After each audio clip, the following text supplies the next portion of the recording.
Daniel, would you come here a moment? What do you think this is? Looks like a countdown. Of course it is. I know this one. Magnets. Chevron 7 is locked.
And welcome back to another round of the Stargate Files. Thank you, one. Thank you all for joining us here tonight. Got the usual crew. We got Skeeter, we got Dave, and of course, your host with the most, Jeff, over here. But we have a special guest joining us, Brian from the Popcast Brothers. Hey. Thank you for joining us this time. Thanks for having me. It's going to be great. Yeah, absolutely. Now, before we get going around the horn here, you want to let everybody know what shows you work on and anything you got coming up next? And well, we actually have a big documentary coming up. We have a whole series on the Popcast main channel, and Stargate related. That's all I can say. I don't want my brother to snipe me from the distance, but it is Stargate related. We have a series of 4 gigantic, 2-hour long documentaries. So about 8 hours of content, all Stargate related. We're working on it right now. Our plan was actually to come out with the first installment in February, but producing and editing a full-length documentary by 2 people is a lot of work. So we're a little behind, just a little bit behind. But that's our big project this year, is Stargate related. Going back to our roots, our first big video was actually, our first million-view video, I guess. Not big. We've had other big videos, but our first million-view video was the definitive history of the Stargate franchise. And we decided that we didn't like the way that turned out, because that was 8 years ago. And we didn't know what we were doing. It was our first documentary. It didn't even have music. Like, literally, it was just my brother talking and I edited. I think in the background you can hear, like, faint Star Trek bridge sounds, We just didn't know what we were doing at the time. Since then, we've made, a couple dozen bowling documentaries on other projects like Ghostbusters, Goonies, Alien, Superman, whatever, and they're very good. So one thing we definitely want to do is reapproach that in smaller chunks and with a lot of, with the production value we have now, And then I'm on a bunch of other channels too, Salty Nerds, Brain Show. Just a bunch of other. We own like maybe half a dozen channels, but our main channel is the Popcast Brothers, and that's our primary focus, and that's all documentaries all the time. Fantastic. And before we go any further, big question to all of our guests is, what got you into Stargate SG-1? Were you a fan from the beginning, or did you come into it a little bit later? Well, the movie is my favorite movie of all time. So I watched that when I was a kid. I'm a 90s baby. I was a teen in the 90s, and I remember watching that and thinking that's the coolest thing ever. You know, the ancient Egyptians landing pads for Yep. aliens, and then that was also my introductory to James Spader. And it's interesting as a kid who was like all of a sudden you're like love James Spader. You go watch his past catalog and it's all very adult. No kidding. Yeah, not I'm like 15 years old. I'm like I need to watch more James Spader stuff, and I'm going out and getting every James Spader I can find, and I'm like, oh, this is all extremely R-rated stuff. My dad didn't like that, but I was a huge fan of Stargate, and I was always bummer. It was always a bummer to me that they didn't follow it up. I guess the movie actually didn't make a ton of money. It wasn't very successful. But then when SG-1 came out, it blew my mind. I remember staying up till like 2 or 3 in the morning. I wasn't really allowed to watch television. I grew up in a really conservative household, and the Stargate movie was pushing it as far as like ratings, because there's a couple bad words. And so I would watch it at like 2 in the morning when my parents were sleeping, and just trying to find SG-1. And then when I finally turned like an adult, moved out around 18, and couldn't get enough. Everything I watched was just Stargate. I was there for the 200th episode. I was there for all the monumental, massive, biggest budget in TV history episodes. And I was a little bummed when we got to Universe, because it wasn't my cup of tea. It was definitely, it didn't have the same vibe. It was real gritty. I know that people like it, and that's great. But for me, it was just, had this like Battlestar Galactica vibe, and yeah, that was the in thing back. And I wasn't a fan in my early 20s. I know a lot of people like Battlestar Galactica, but in my early 20s, I wasn't a fan. Now, since then, I've learned to appreciate it and enjoy it, but I wasn't a fan of that vibe. I'm a Star Trek guy, so I want like the inspirational. I want the hope. I want the version of the future that's way better than what it is now. I don't want the version of the future that's dystopian. So Yes. when they did SGU, it was it felt very, very much in that vibe. Like the people we were supposed to be rooting for, like Rush, I didn't like him. I didn't like most of the characters in the show. I barely liked Eli, like barely, and he was supposed to be like the good guy. Yeah, he was the most likable one. That He was the most likable one, but he also had like this naivety that was like sort of frustrating, especially after witnessing 200 plus episodes or whatever of very capable military, likable characters like SG-1 Atlantis. It was a bummer. I wasn't surprised when it got canceled. It wasn't just the poor performance of Universe, but there was also other stuff going on with MGM and the Sci-Fi Network or whatever it was called. I knew that the writing was on the wall when the Sci-Fi Channel changed their name from like the proper spelling of sci-fi to SYFY. I was like, oh well, that's it. The hey, and we're gonna put professional wrestling on our channel on a regular Tuesday night basis as well. Right. This is the Sci-Fi Channel. All of a sudden, it's like, yeah, I see The Rock out there fighting with John Cena. It's not even spelled sci-fi. I was like, okay, this is the end for me. Yeah. Those were the sad days of science fiction, when science fiction just had zero respect. Yeah. Since then, it's gotten better. It's never really recovered to the former glory days of like the early 2000s, where sci-fi was like the top dog, even though it costs a lot of money and ensemble costs were expensive. Movies and television networks knew that science fiction gained an audience that was rabid, right? Like rabid. And since then, they've gone toward wrestling and reality TV shows because it's lower cost, higher reward. Yeah. And that's capitalism for you, I guess. But a huge fan of SG-1. I've seen the entire series and Atlantis, multiple times. I've introduced hundreds of people to it, literally. If you come to my house, I'm gonna make you watch an episode of Stargate. And I'm just Matt's fan. It's my favorite thing. So when we were starting YouTube, we were mostly covering other science fiction stuff like Star Trek and Orville and some other pop culture blockbuster stuff. Yep. And my brother goes, I've never seen Stargate. And I'm like, hold the phone. Hold the phone. Wait a minute. I assumed you'd watch it because you're, a seasoned fan of all things storytelling. I was like, stop. Wow. You need to watch Stargate. So he started watching Stargate SG-1. Remember, he was not a fan of the movie. That wasn't his cup of tea. Started watching SG-1. Next thing you know, it was like 3 months later. He goes, I can't stop. I can't stop. It's the best thing ever. Yeah.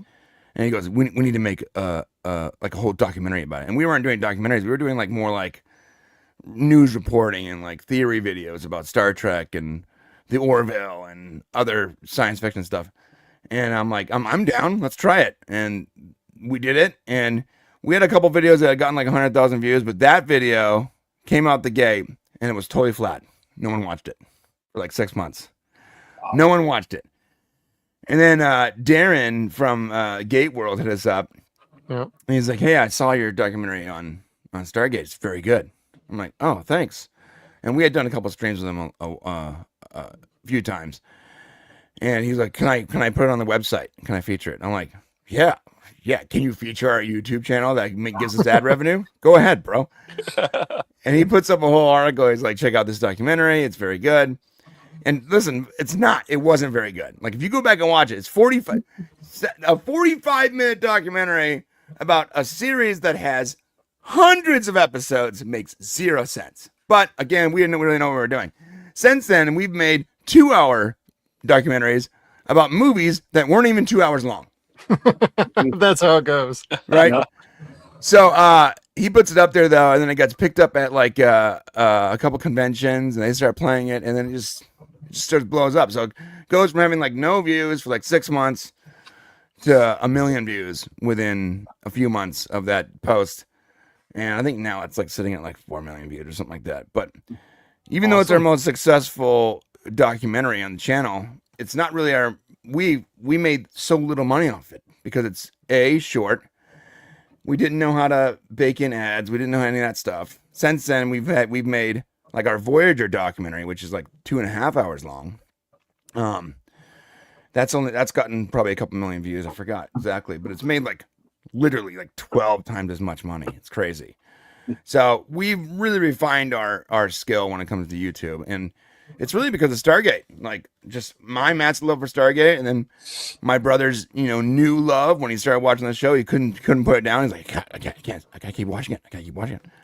And that's sort of drove our new path forward on YouTube. And so we went from like a sort of pseudo Star Trek channel to like a documentary channel. And now we get to make documentaries about the Goonies and Superman and fun stuff that's not even science fiction related, and people watch it. So Stargate's awesome. Yep. Short story. Stargate's awesome. Yep. Totally agree. Mm-hmm.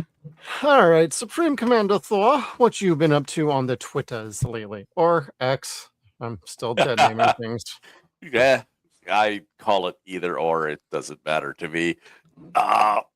Yeah, over on my Every Stargate Frame in Order Twitter account, we are on the Tok'ra Part 1. We are almost 500 frames in. And just before the episode started, I was busy picking the second batch of 500 frames, so they'll be going up tomorrow. And over on my buddy John's channel, he's back.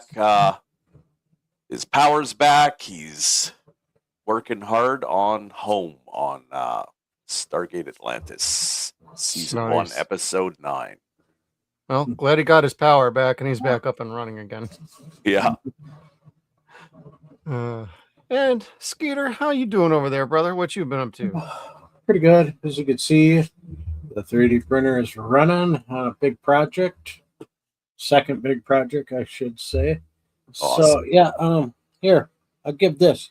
Here's your hint what it is. What would that go to? P90? No.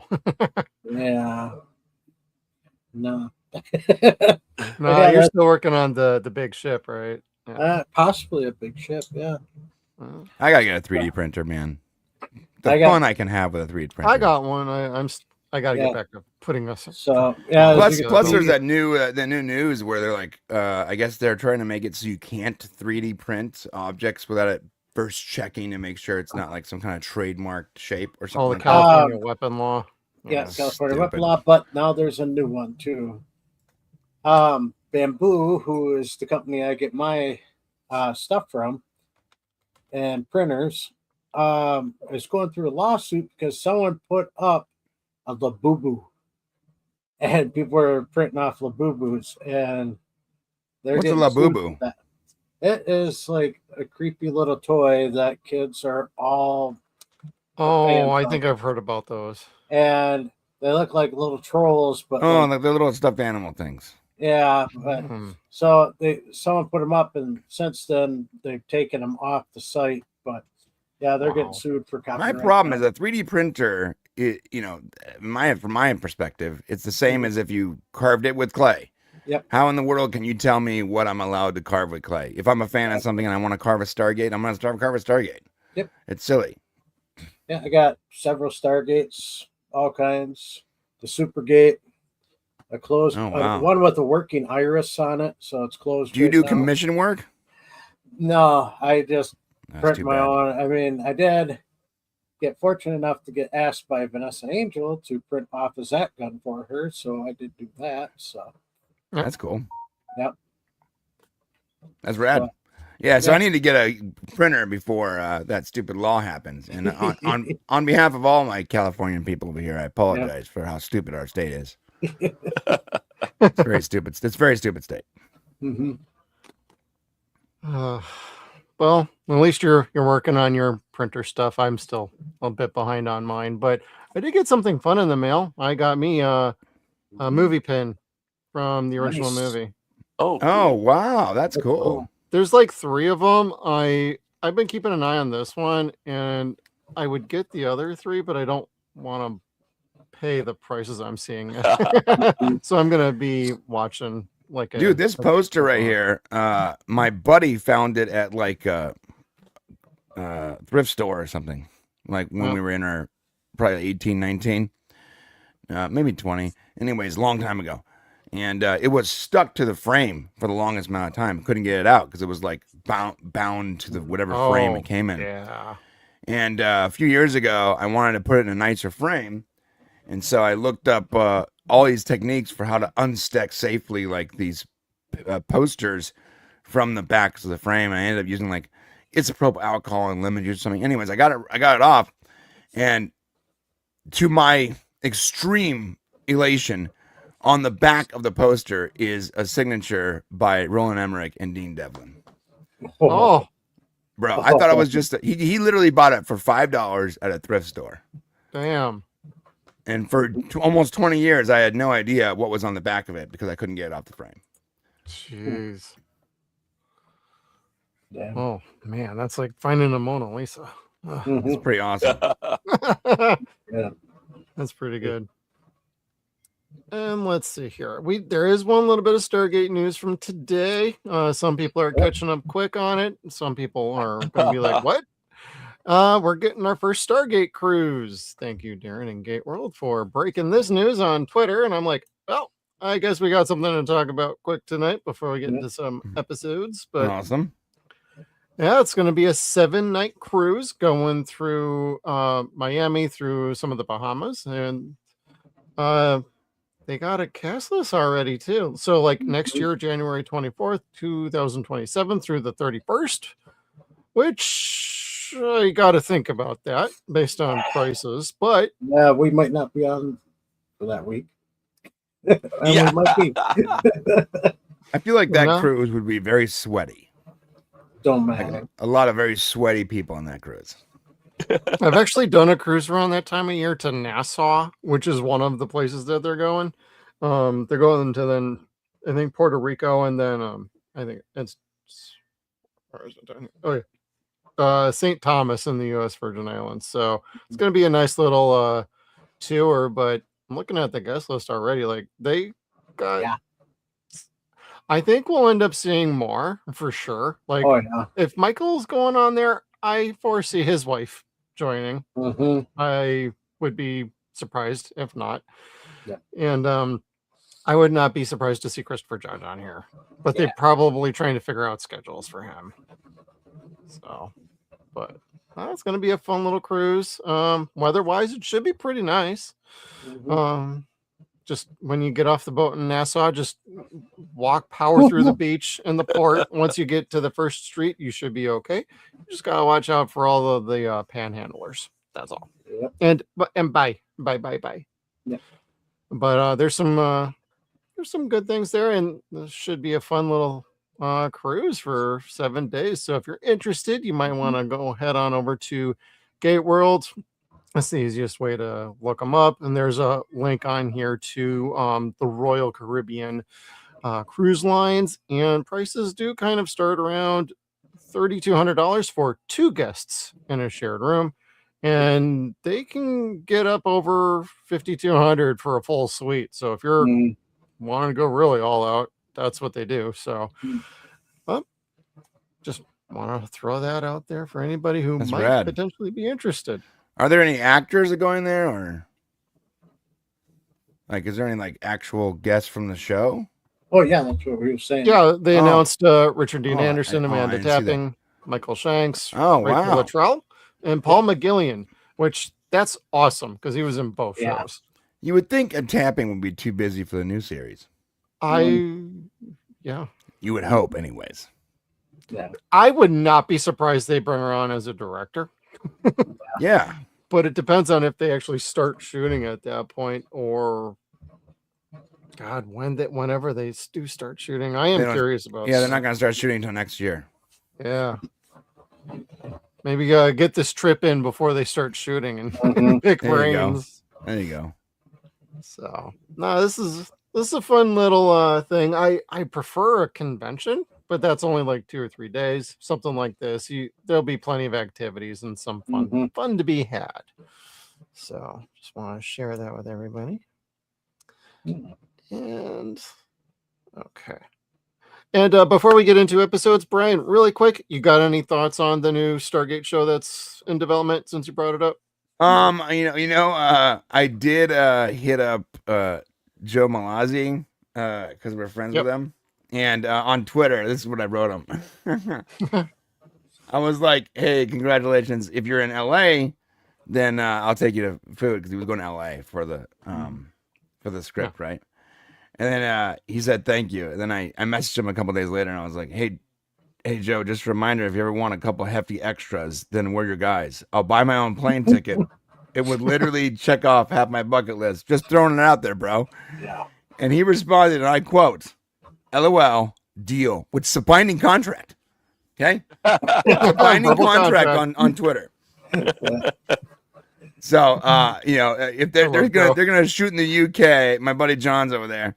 So my plan is to basically harass. I've known Joe Malazzi for a while. My plan is to harass Joe Malazzi until he at least mentions my name somewhere, and I'm just gonna fly over there. I'm not gonna get paid for it, and I just want to be an extra somewhere in the background eating food in the cafeteria of SGC. I'll take that. As far as like what I know about it, I don't know anything about. No one knows anything about. Yeah. The series. I do know that originally MGM or Amazon Studios, and we made a whole video about this, but we had a contact in Amazon Studios who was working on SG-1 and RoboCop.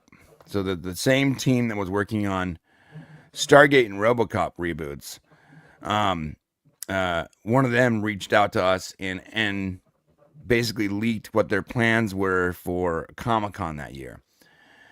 And they said, the reason I'm telling you this is because it's not going to happen, because the writers' strike and the actors' strike, they have always plans to like have this big announcement at Comic-Con, have this little teaser trailer and everything, basically stating their intentions for a new series, and they wanted to have writers and actors that were sort of tangentially connected to it as part of like the revival.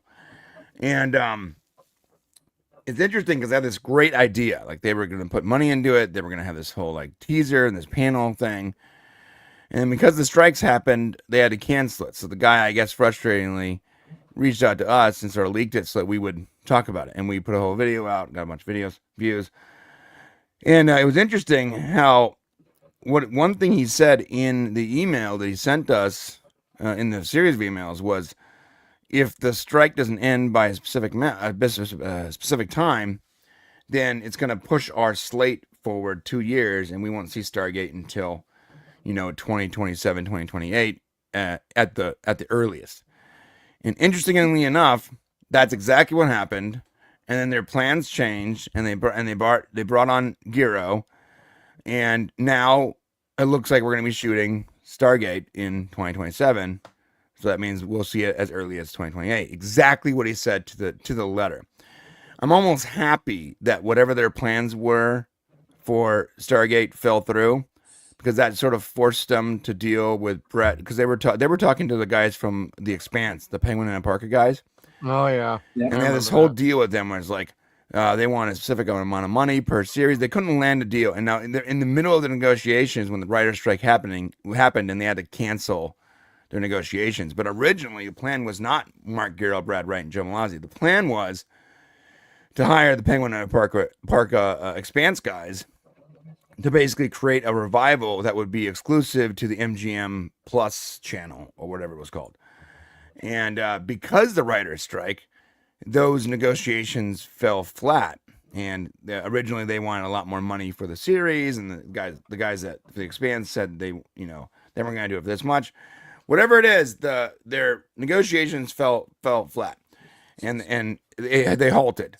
And then a year later, we also knew that Brad Wright had sent in a script that they didn't like, because it dealt with I guess the continuation of universe, and David Blue was a big part of it, and I guess they didn't want to deal with David Blue, I guess. And I don't know anything about David Blue, but according to him, I guess David Blue is a little bit of a headache, and ensemble cast are a little bit of a headache, and they don't want to pay a bunch of old faces on a series that didn't get enough views to continue past season 2, which makes complete sense. So because of all that fell flat, they went forward with Giro, and now we're going to get a series with the original creators of the show. It's that would be like, getting Gene Roddenberry and Rick Berman to make a new Star Trek series. Yeah. That's exactly what this is. And had the writer's strike not happened, we'd be talking about Stargate, but it would be a completely different type of Stargate. It would be a Stargate made by the guys from Expanse. It'd be relegated to MGM Plus, and it wouldn't have the fanfare that it's getting now. So thank God for the writer's strike. Yeah, thank God. Well, it's going to be an exciting year, everybody. Whenever we get a rollout of a bit or a breadcrumb, it's going to be all a feeding frenzy for the rest of us who've been begging for this for a very, very long time. Yeah. They should be done script writing at the end of this month. So hopefully we get some casting coming up as well. Yeah, stay tuned to Gate World. They're going to be dropping all that information. They made it very clear that that's their online ambassador, which is awesome. And you know what? If anyone deserves that, it's freaking Darren. Yeah, that guy tirelessly kept Stargate online alive for like 25 years, bro. He deserves every bit of anything extra he can get from the studio. When did he start? 1999. So. Yeah, with like front page, bro. He was using like HTML, like manual HTML. Yep. I remember going to his website when I was 20. Same. And I'm like, wow, this is the sort of janky website, but look at all this information that you can't find anywhere. The guy was coding a website manually, dude. That is incredible. Talk about dedication. Darren is an absolute gangster. Yeah. And overall awesome dude. He's a very good guy. Yeah. Very good. Yeah, well, speaking of the past, we are working our way through season 6, and we are back with Descent, everybody. And in this one, SG-1 boards an abandoned gold mothership that has mysteriously arrived on Earth's orbit and must escape the doomed vessel when it crashes into the ocean. And with this one, we get a little bit more into Jonas being the new guy on the team, and he's getting put to the test a little bit. He's a little impatient, a little too eager to get into the deep end of the ocean, eventually by the end of the episode, he actually does do that. And I think he earns a little bit of respect. But as is always, what is your favorite part of this episode, everybody? And we're going to start with you, Brian. What are some of your favorite moments or parts about the descent? When Jonas looked at Jacob and he mimics exactly what Spader did in the movie, but instead of saying "wait for me," he said "don't wait for me," and he goes down there to help get the shield, or whatever it was, power to the shield or whatever. I haven't seen the episode in like 10 years, guys. I'm sorry, but basically he goes down somewhere where it's all filled with water to fix the shields so that Sam, Teal'c, and Jack can use the gliders to get out. And a very cool moment is when he uses the rings to get back up to the upper levels. And, and it teleports all him and all the water. Yeah. Very, very cool. That's such a science fiction cool thing. Other series, and they shall go unnamed, would have just teleported him, right? And it would have been a wet Jonas. No. Stargate teleported everything inside that little chamber, which makes complete sense to me. And it was very cool. But I love the way he looks at Jacob and goes, "Don't wait for me." It just reminded me of the movie when Jackson looks at O'Neill and says, "Wait for me," which is one of my favorite parts of the movie. So, the hero of this story was definitely, well, besides Supreme Commander Thor, I would say it was Jonas. All right. And then how about you, Mr. Supreme Commander Thor? This is a great season 6 just hits the ground running. Redemptions Part 1 and 2 were awesome. Descent is great. Even the next one, Frozen, is still good. My favorite parts is just like the set design, and the special effects were great. Yeah. Like when they're doing the water rising scenes and the scene that Brian was just talking about with the special effects and teleporting the water, like so cool. That was over 20 years ago. They did that on TV. On TV, yeah. TV on budget, network television. Yeah. On network, the same exact show where they used the same shots of the old ship with darker lighting to do the same thing. These guys didn't have a ton of money per episode. Very clever. Like that's amazing.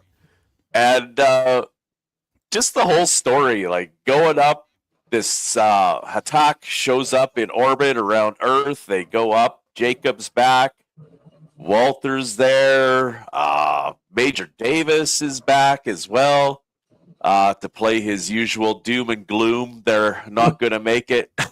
Well, it was weird seeing him actually on a mission in space, not stuck in the SGC like he usually is. Yeah, that was very weird. Although I didn't love even remember Davis. him being in this episode, to be completely honest. Yeah. I've rewatched this show a few times, and I'm like, Oh yeah. wait, what the hell's he doing here? It's funny, yeah. I didn't fully remember it, but I do like that character. I think that character has a very, very much. I like that character so much more than the first guy in the first season. They tried to bring in to be like the liaison. Oh, Samuels, yeah. Oh, that guy sucked. He sucked so hard. Yep. No, but Davis feels like he's part of the team. You know. Mm-hmm.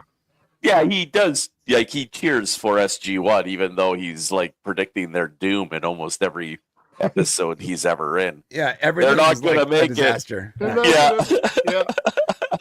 They're not going to make it.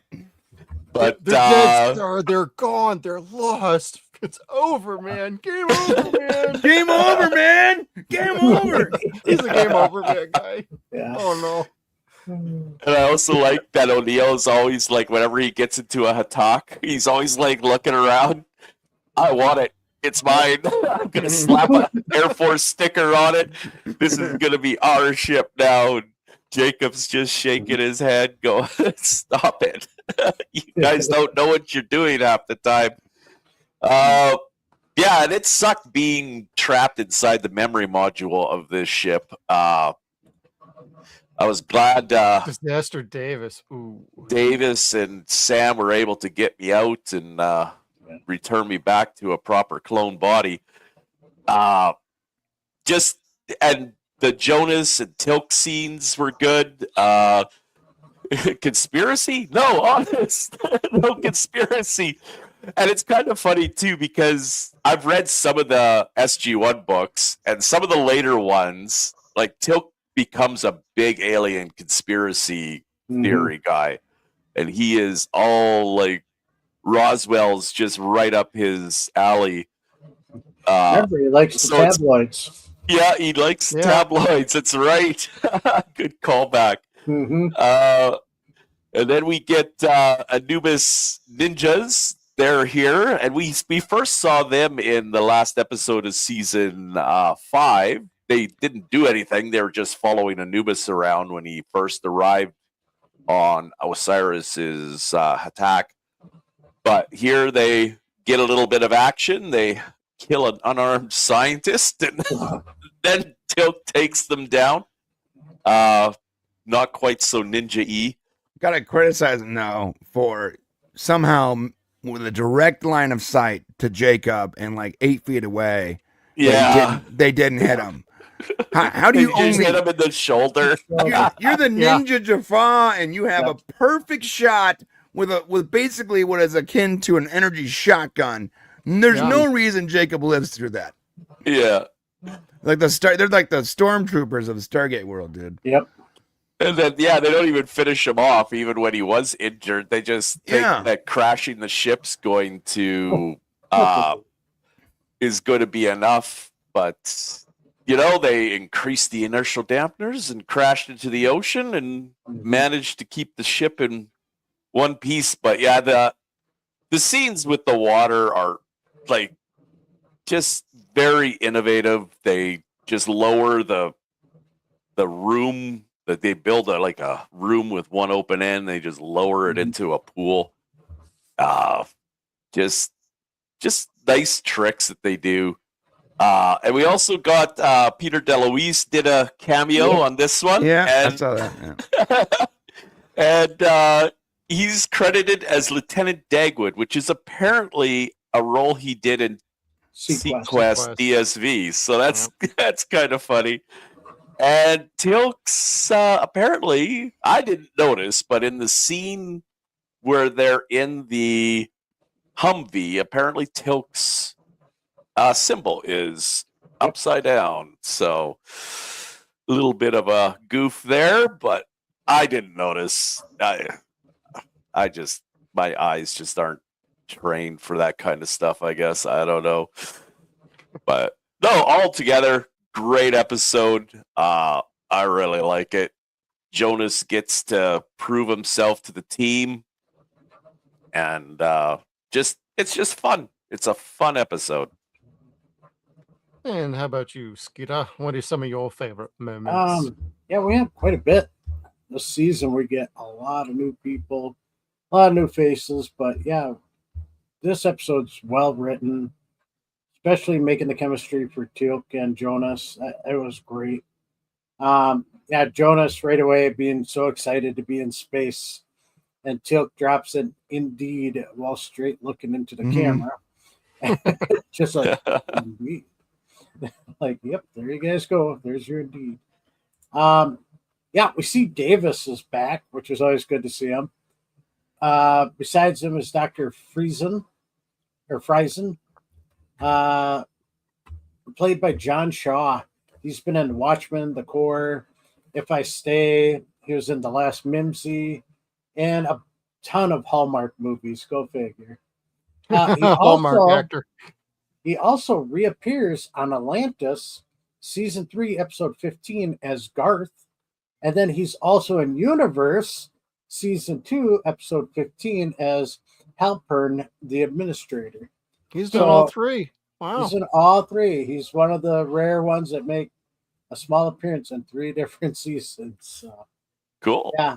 Yeah, like we were saying earlier, it was strange seeing Davis on a ship I forget every time I rewatch. I'm like, oh yeah, forget he's in this episode. You know, honestly, He's one of those people that we actually predict. I predicted when I was younger.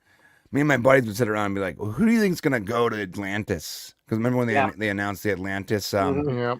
expedition? Like, oh, the next spinoff is Atlantis. Well, they're gonna have to take someone from SG-1 to go to Atlantis. And I literally we had like a betting pool on which characters were gonna go. And Davis was like my number one. I'm like, Davis is 100% going to Atlantis. Everyone likes him. He's a fan favorite. He would have been a great choice. I was actually a little bummed out when in hindsight, McKay was awesome. But Yeah. look, it would have been great to see Davis there too. Yeah, I always thought Davis was good. I was hoping Jonas would show up there. That's what I would have put my money on too. Yep, was Jonas. Yeah. Yeah, well, at the time, because of Gate World, though, I was pretty in the know about how the studio felt about the actor that plays Jonas. What's his name? Corin. Yeah, so they weren't really a fan of his. I remember thinking, I remember my buddy Jason put Jonas down as his pick, and I was like, nah, you're gonna lose this bet, dude. I still would have made the bet anyway. Yeah, then we see Hammond and Walter laughing after Teal'c I have the same made picture. the joke about holding their breath. So then seeing Friesen. No, gosh, my German's horrible tonight. Seeing Dr. Friesen sneaking back to the shield generators was comical. I'm not sure what's going on with the C4 cap here that Jack's putting in. It looks kind of like a USB thumb drive or whatever, but of all the blast caps I've ever seen, that has never been a design ever. It's always like a tube. Yeah, it's a tube. I was in the Army, and that does not look like a blast cap to me. Yeah. So no, but maybe it's a super special one designed to get through steel bulkheads that Jaffa staff weapons couldn't. I know. I mean, it is C4, you know, but that's true. Yeah. Yeah, I guess kinetic explosions would be way more effective against steel than energy blast. Mm-hmm. So, especially with how thick that door is, that little bit of C4, wow. That's potent stuff. Yeah, and just a fireball afterwards, too. Yeah, if you ever seen C4 blow, no. Oh, yeah, it's super violent. Yep. Then the next I got, now that is fantastic. That's cool. Yeah. When they said that engine or the computer room, that is amazing looking. Just like they said, it's fantastic. It was well lit, well designed. I love it. Then we get the ninjas. We were warned about these ninjas from a certain homeless guy in an episode called Desperate Measures, season 5, episode 11. He warned us about the ninjas. You were right. Look, there they are. He called it. He called it way ahead. Previous season. Conspiracy theorists, always right. I remember seeing the trailer and being like, "Oh wow, these characters are gonna be super cool," and feeling pretty underwhelmed. Yeah, I know. I'm like, so, I really expected a lot better. Sort of badass fight scene at some point. Yeah, because like most of the Jaffa are not like maybe they're like brute force guys, but they're not like super capable, you know. Yeah.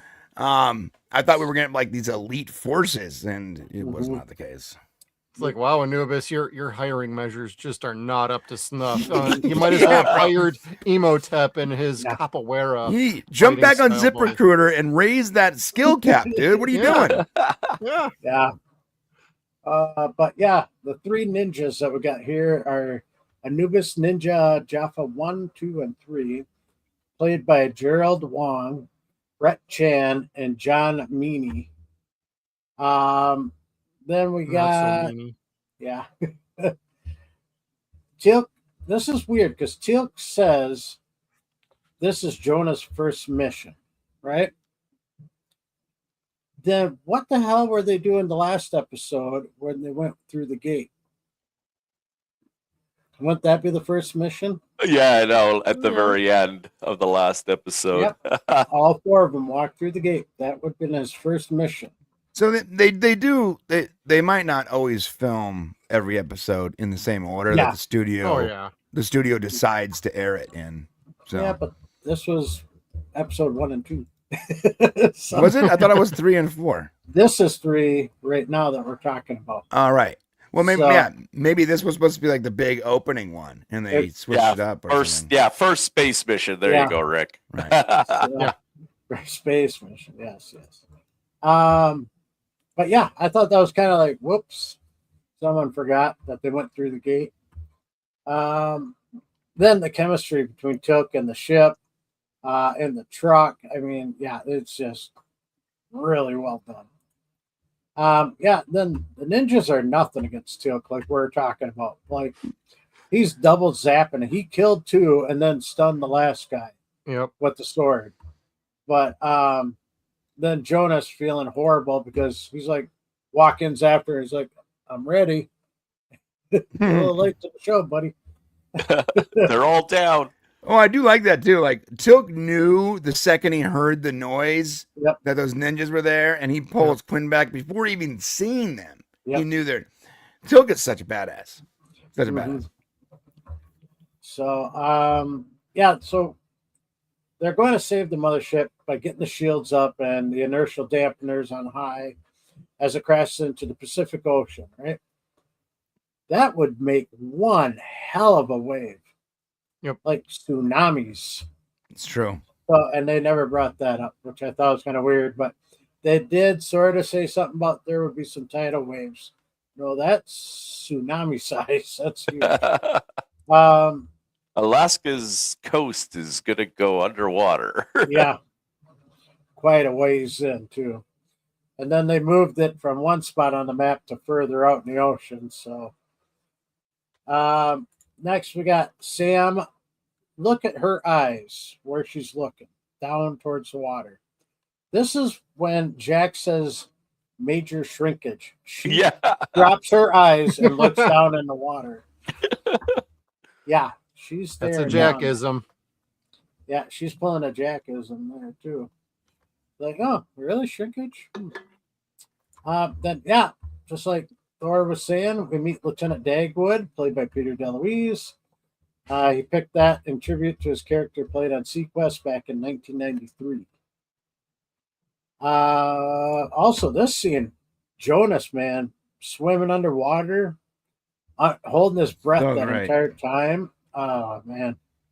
And then his memorization, I mean, that was crazy because he had to turn those crystal slides around and change them in different spots just to be able to patch the power to Sam so she could turn on that field generator or barrier so the ocean wouldn't rush in when they hop into the gliders. So, yeah, it was pretty amazing when he got to those rings and then all that water. That's awesome. Like you were saying, Brad, never happens. All other shows, it's just been him, not the water included. Yeah. That's the ring system for you. Yep, they don't care. But also you learn, too, there is a limit to the rings or what it pulls. If you look at the edge of the water line, like the wall side of it, there is a gap between that and the ring. So there is a space that would not be able to pick up. So between the rings. So that's something everybody better be careful of in the future when using the rings. As the movie would point out, if your arm is just happen to stick out on the side. Yeah. And your head. And your head, yeah. Yep. And then the final thing I had, but I didn't get a photo, was Jack doing a spin for Jonas. Doing the death glider spin because he was smiling. Yeah. Because it was his first time in a death glider. All right. So, That's awesome.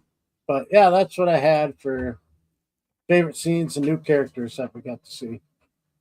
Yeah, there's a lot of good to be had about this episode. I feel like Jonas is getting used to the team. The chemistry's kind of starting to make its way onto the cast at this point because we don't have Daniel anymore. And one of the things I do like about the episode is you get the breadcrumbs of the loss of Daniel is still haunting some of the different members of the crew, especially Carter.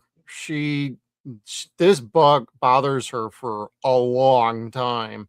And in later episodes of this season, like she has a meltdown when you get to Paradise Lost and Jack is gone for like a month basically with Mayborn, and she just has this utter meltdown. She's like, we just lost Daniel. I'm just getting over that. I can't handle losing, Colonel O'Neill. Like, so I like the nice little breadcrumbs we're getting for a lot of some of these characters and potential story arcs that are coming along.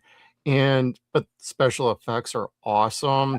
I love, like we bring it up all the time, but like for a TV budget, even the daytime CGI stuff is still miles better than anything else we were seeing on TV. That's not done by ILM. This was done by Rainmaker Digital in Vancouver, and good people and excellent workers. I still need to check and see if they're still around. I don't think they're around anymore. I think that got folded under, and then they all went off to do work in other companies. But this is a good solid episode, good pacing.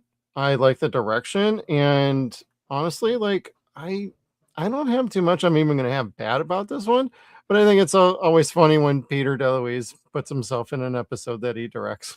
Somewhere in there, even if he's just sticking his hand out around a corner of something, he's got to find a way to get him in there. I call those Easter eggs. I think that's totally fun because he's so involved with the show, and he's been one of the biggest champions of their show for years, not just like Joseph and Brad and everybody else. It's good to see people still love the work they did on the show. And it puts a smile on your face, just like Corin does in just about every freaking episode as Jonas. But really good episode, really enjoy it. Now, favorite lines. Brian, you said you hadn't really watched this one in a while. Do you have any favorite lines out of this one at all? Yeah, don't wait for me. That was my favorite line. Yeah, I like that. I haven't seen it for a while, but I do see pieces of it when I'm editing and stuff. Yeah, and I do remember that line in particular. Like that was Jonas doing something dangerous, sort of risking his life. Yep. For the first time, like so, Jonas wouldn't they wouldn't have made it out if had Jonas not had that particular set of skills and had that courage to do that.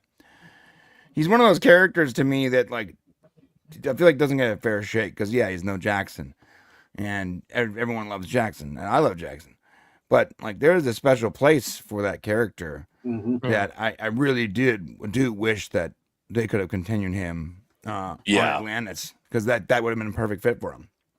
And unfortunately, there wasn't enough space for both Jackson and Jonas in the same room, Although when they were on screen together, it's like they actually were really good duo to bounce ideas off of each other and not feel like it's the same old shtick. I agree. So, and Supreme Commander Thor. Yeah, I got a few clips that I have created from scenes that I like. Clip 1 is slap an Air Force sticker on the side. Why, yes, I am, Jacob. This ship belonged to Anubis. Excellent. What if it's some sort of Trojan horse? Well, then apparently they did it wrong. Look, Jack, none of this makes any sense. So before you go slapping a U.S. Air Force sticker on the side of the ship... Oh, you stop. Obviously, we got to check things out around here to see what happened before we do anything. Jack ain't stupid. But it's his ship now. Yeah, I know, he's sitting in Anubis's chair. I like how he was checking out the chair for a good minute before they got to this particular scene. He's Yeah. kind of like, this this is kind of comfy. neat. Walking I'm gonna around sit in and this. looking at it. Yeah. Clip 2 is check out the shields. Jacob, How's the hyperdrive? Well, Friesen says the engine checks out, but he wants to have a look at the shield generators. Did he say why? Why? To see them. To see them. Never mind.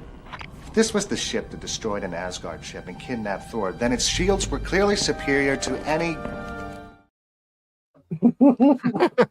I picked that clip basically because that is my one nitpick about the episode, is that I think Jack would have been interested in checking those out, because I think so too.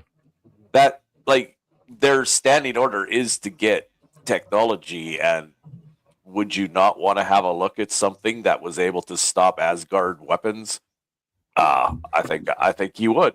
Myself. Well, at this point, they don't know about the ninjas, so I'd argue. Sorry, one of my light bulbs is gonna die soon.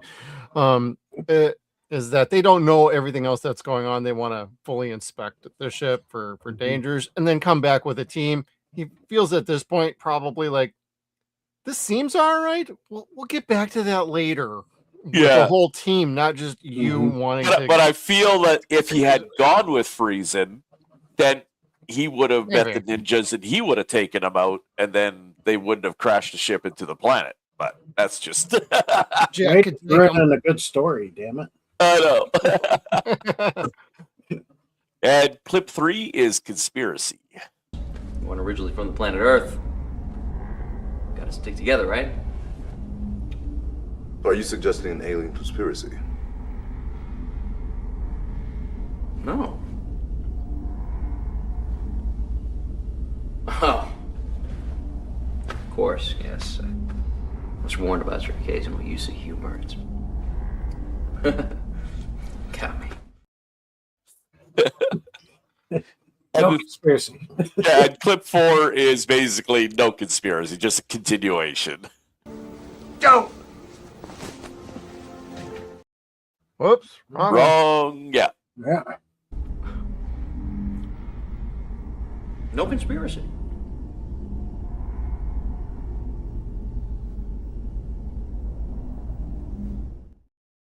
Just that deadpan look. Yeah, it was just too long to put it into one, so I had to break that one up. But I like that whole scene. If I could have put the whole scene in there, I would have. But and then clip 5 is first time in a death glider. Are you smiling? First time in a death glider. Oh. Well.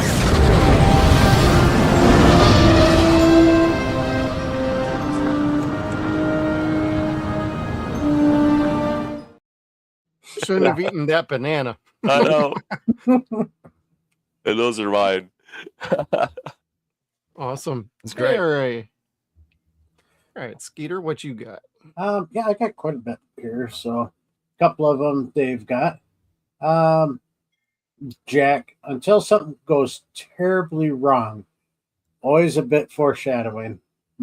Quite a bit. Until something goes horribly wrong. Yeah, heavy foreshadowing there. Yeah, the notes on the episode are like, yeah, he says that, then Major Davis shows up. Yeah. It's like- Yeah, disaster Davis. Oh my God! Now I can't unsee that whenever I rewatch. Just before they went over to the mothership or to the attack, Jack says, "Because I gave you an order, Jonas. I always have a reason I'm not required to explain." It's a military thing, which is very true in the military.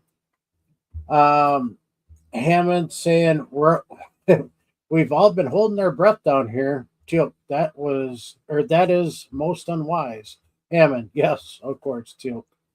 So Teal'c's humor, but I don't think he knew he was making a joke either. Jacob says, sometimes I get a little concerned that you're going to get my favorite planet wiped out. Jack looks at him and goes, yes. What planet is that? That's a good one. Jonas. We just did that one with the conspiracy.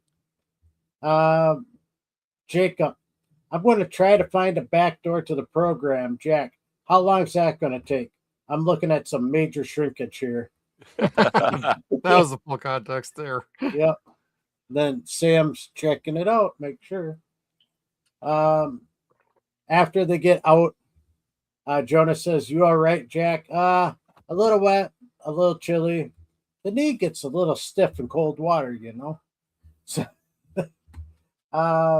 he brings that up every now and then, his knee. Yeah. From here on out, after the beginning of the season where he already hurt his knee, so he starts saying his knee quite a bit after that.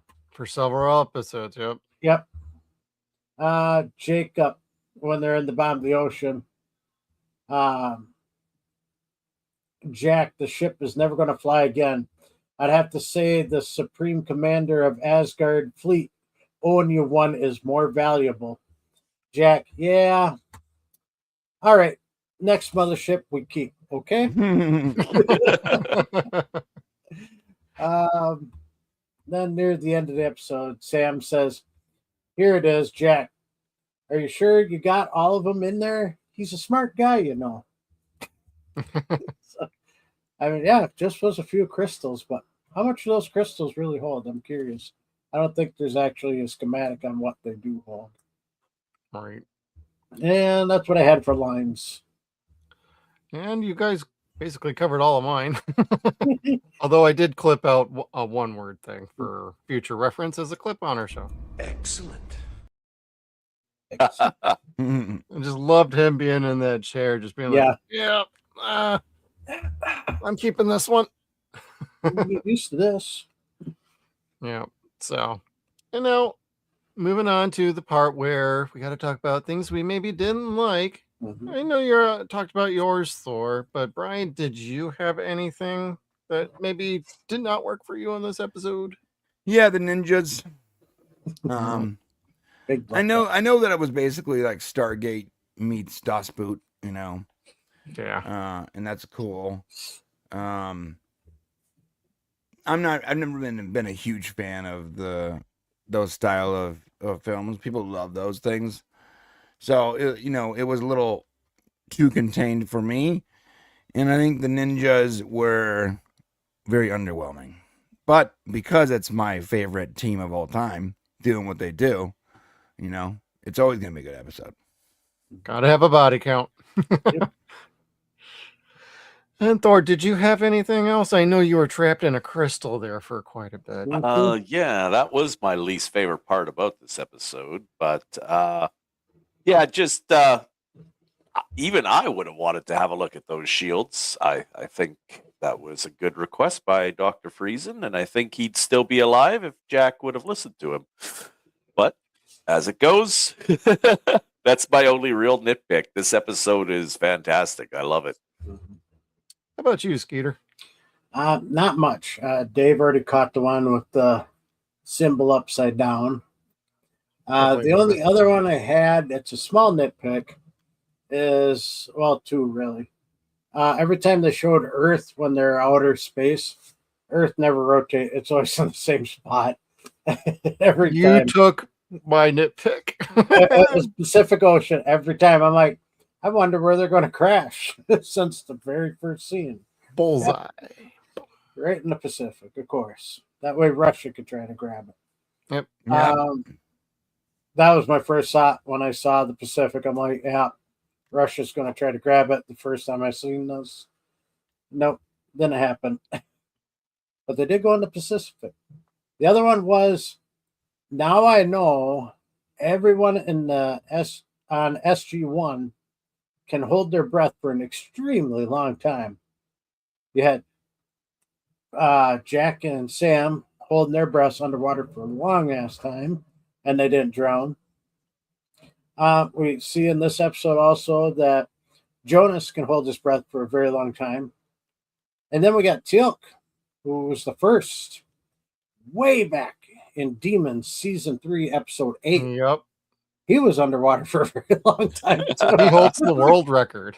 Yeah. Record. I'm like, especially for the team, he holds the longest. So, yeah. So I learned that. It's like, wow, everyone can hold their breath super duper long. Cool. Well, that's what I had for my nitpicks. So, yeah, my nitpicks just echoing everybody else. The poor three ninjas. Yeah. It was nice knowing you. You didn't get to do anything super cool, but you at least looked badass. I'll give you points for that, style points. Yep. And the Earth wasn't rotating. I caught that too. I'm like, I got something. I know I'm gonna get, and nobody else is gonna catch. And it's like, oh no, not Skeeter here, keen-eyed. Mm-hmm. Yeah, But asked me this time around. he did that in one take. That's impressive. Yeah. Usually they have to do a couple, or there's got to Well, be he did the the camera. crystal switch around one. He did in one take. Yeah. But then they split off him swimming to the Yeah, that's where I'm like, rings. yeah. That was over 5 minutes there. It's And pretty moving long. for 5 minutes, that takes a lot of oxygen. I mean, Cord You're does talk about it that he did manage to hold his breath for quite a while. So Yeah, but he's in shape. He's a very he's always outdoorsy guy in real life. Of all the SG-1 actors, he probably still looks like he's the most. He looks like he could probably still do a TV show. Yeah. Oh yeah, and he still does movies and stuff like that. So. I think he's just wrapped up working on one. Yeah. He's just wrapping up one, and he just finished another one before that, and he was on a TV show too. So yeah, he stays busy. And then on vacation a lot too. Anytime he's not working, he's off traveling. So him and his wife. All right, time to get into some scores here. I'm gonna kick us off on this one. I'm gonna give this one out of 7 chevrons. I'm gonna give it about 6 chevrons. I think the story's good. I think the writing's good. Overall pacing on the episode is really good, and 42 minutes just flows right on by in like record time. It felt like I was only watching a 20-minute episode. Yeah, you want me wanting more? This is that kind of episode that makes me a fan of this show. Like, you can start binging these and be like, oh crap, it's 4 hours later. Shoot, I should be doing something else right now. So Oh, Gene going 8 chevrons or 8 out of 10? probably 8 out of 10. Yeah. We just changed our scoring system around here. So, and but you can change your scoring system as you want, Brian. Brian, what would you score this one? I mean, it's hard to rate any episode of Stargate SG-1 under 5 chevrons, in my opinion. There are a few episodes that would rank. I was going to say, 5. are there Emancipation? Really none? Emancipation is a solid 1 chevron out of 5. You're being generous. I mean, you gotta give it at least 1, right? That's one. There's, but I would say probably like this is a better than average, so I would say a 5 out of 7. Okay, all right. Supreme Commander Thor. I'm going to give this one a 6.5 chevrons. It's spinning on that last one, but just can't get the lock. Can't quite get the lock. All right. Skeeter. Yeah, Thor has it pretty well nailed there. I was going to say 6 chevrons. The wheel's spinning for the 7th, just about the lock, but power lossage. Or, like it was getting to be almost good episode, but it's still a good episode, but almost if they rotated Earth, they put teal'c symbol on right, could have been better. They had a few more expendables, so the ninjas got more to do, maybe. More expendables, Yeah. Better ninjas. Better ninjas. Well, one's apparently a hostage, so but we never see it again. So Oh, I'm sure teal'c just finished him off. He just double tapped him with. He just triples at him and just gotten rid of the bodies. Not deal with it. Yep. But how many people has teal'c just randomly triple satted just for fun? I know, right? When he gets really crazy with it, it makes you wonder. Pulled the trigger out too many clicks. Yep. Sorry. Was that 2 or 3? I forgot. Just do it one more time, just for good measure. Where did those 4 guys go? Yeah. Dagon. And let's see. Fan rating on Gate World is a 7.66, so pretty fair. I've always And- wondered, is there like what's the timer on a Zat? Like if I shot you once, Oh, They don't we've had this ever question really- before. We've had this, yeah. Yeah, they don't No. really Mhm. get into the. I feel like if I ever got shot once, I'd be like, never shoot me again. Yeah. That's it. You just can't. You can't Mhm. never shoot me again. I'm not sure how this works. Jack always has a comment like, I hate getting shot with that thing. Yeah. Because he's been shot once by a Zat gun like almost every single season. Yep. Yeah. I'm like, poor guy. So there must be like an energy dispersal timer or something. There, it seems like I think we figured out what was it like a day between. Yeah, somebody got shot one day and then shot again the next day and still only got stunned. Yeah. It Yeah, seemed to it be was like like about a 24. 24-hour-ish Yeah. period. But Yeah, you get that would shot be with one of those, you ridiculous if remember. it was if that was forever. You can never get shot again. Mm-hmm. Don't shoot me again. I give up. And what's that? No, nothing. I'm just making a comment. Darren's rating is 3.5 stars out of 4. Oh, you like this one? Yeah. So right on with Descent. And let's get on over A to Frozen. probably my favorite of the two. Mm-hmm. Oh, okay. Whoops, I have the wrong episode up here. Okay, Frozen.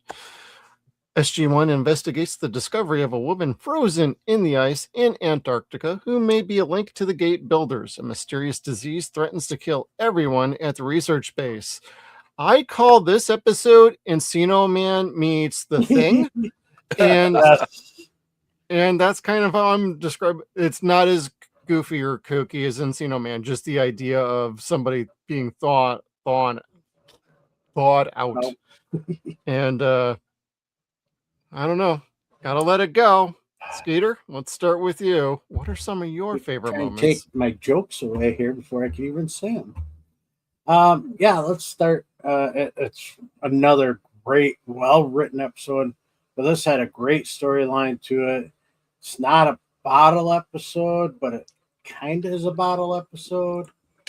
Yeah, I love this.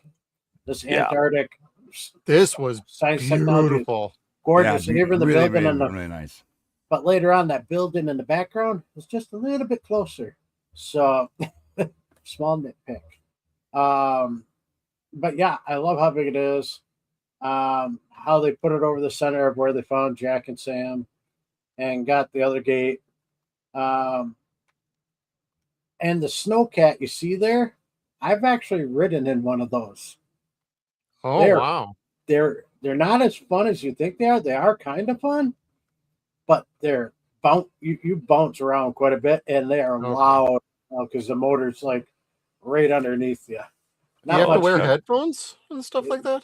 Almost. Some of the bigger Okay. ones you do, but that small one you don't really have to, except if you're calling the radio somebody, you wouldn't hear them with just handheld and the speakers.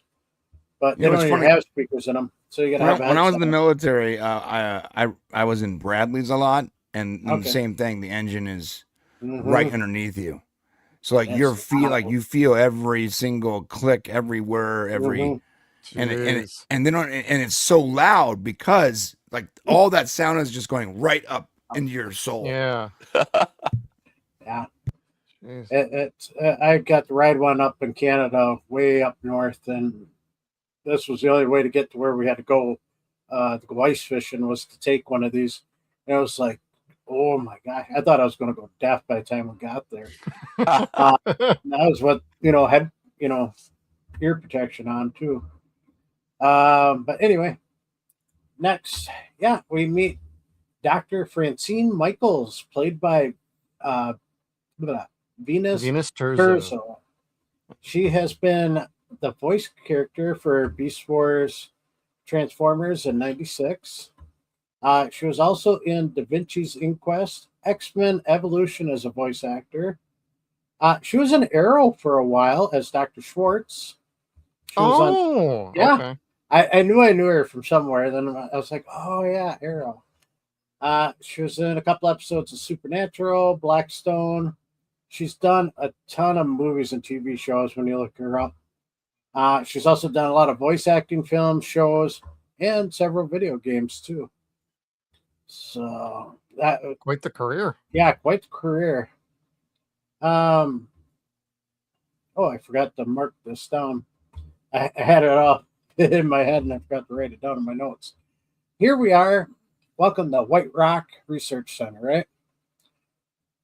We know exactly how to get there right now. Look at all those signs giving you exact mileage between everything. We know exactly how to find this research, and I'm going to later on put in the numbers, triangulate it, and know exactly where that place is. So we'll find out if it's actually in Antarctica or if it's really in Vancouver. Oh, that would be funny. Yeah. So I might do that tomorrow. I'm going to plug in the numbers, triangulate it, and see where this is, because there's enough, information there to figure it out. Let's see. Next we got, this pineapple. Yeah, yep. What do we got? What is this, psych? The long as it's not upside down, as long as it's not upside down, we're okay, I guess, here, and everyone's safe. You're talking about the swinger symbol? Yeah. That's funny. Upside down pineapple. There's some series though do like to sneak pineapples into their sets, and I remember Psych was one of those shows where every episode had a hidden pineapple somewhere. Yep. This one, I don't know who I couldn't find nothing about why a pineapple was there. If it's a nod to SpongeBob. In the 90s, that was a big thing, and the mid 90s was when the upside down pineapple meant they're swingers. I think now it's flamingo lights that you hang up. So, yeah. And then, we get, oh, that's right. I forgot to get that scene from you, Jeff. I got it. Oh, you do? Yep. So, I told you. Spies Like Us did a reference, in the movie where they're like, doctor. Well, I found out they actually did do this scene just from that movie. Want me to play it then? Yeah, roll it. So, Dr. Michaels, this is Dr. Frazier. Doctor? Doctors Woods and Osborne? Doctor? Major? All right, that's enough. Yeah. I have the same clip. So I saw that and I'm like, boy, that reminds me of Spies Like Us with one of my favorite guests that we've had on, Vanessa Angel. So she was in that movie too. I see my notes got moved around here, but now I got where I'm at. We get Dr. Frazier back. All right. So enjoy her for another season and a half. Don't kill it yet. Come on. They do that just fine on the show. As you can see, this one I'm titling Link, Is That You? For all those who know Encino Man. We got another Simpson reference. Jack makes it pretty obvious by saying it and then saying he forgot to record his favorite show. Which I'm saving for lines too. Dr. Frazier getting freaked out when the eyes dilate. That was pretty funny. She about needed to wear her brown pants instead of the black ones. Then we meet Ayana. Ayana. Yeah, I was getting there. We got you, Skeeter. You can tell it gets late here for me. It's been a long day too. Long week. So we meet Ayana, played by Anna Grauer. Anna Grauer. She has been in The House of the Dead, Elysium, Firewall, Archer. She was in the 2011 V, Percy Jackson and the Olympians, The Lightning Thief. And she shows up in Atlantis for one episode as herself, like here.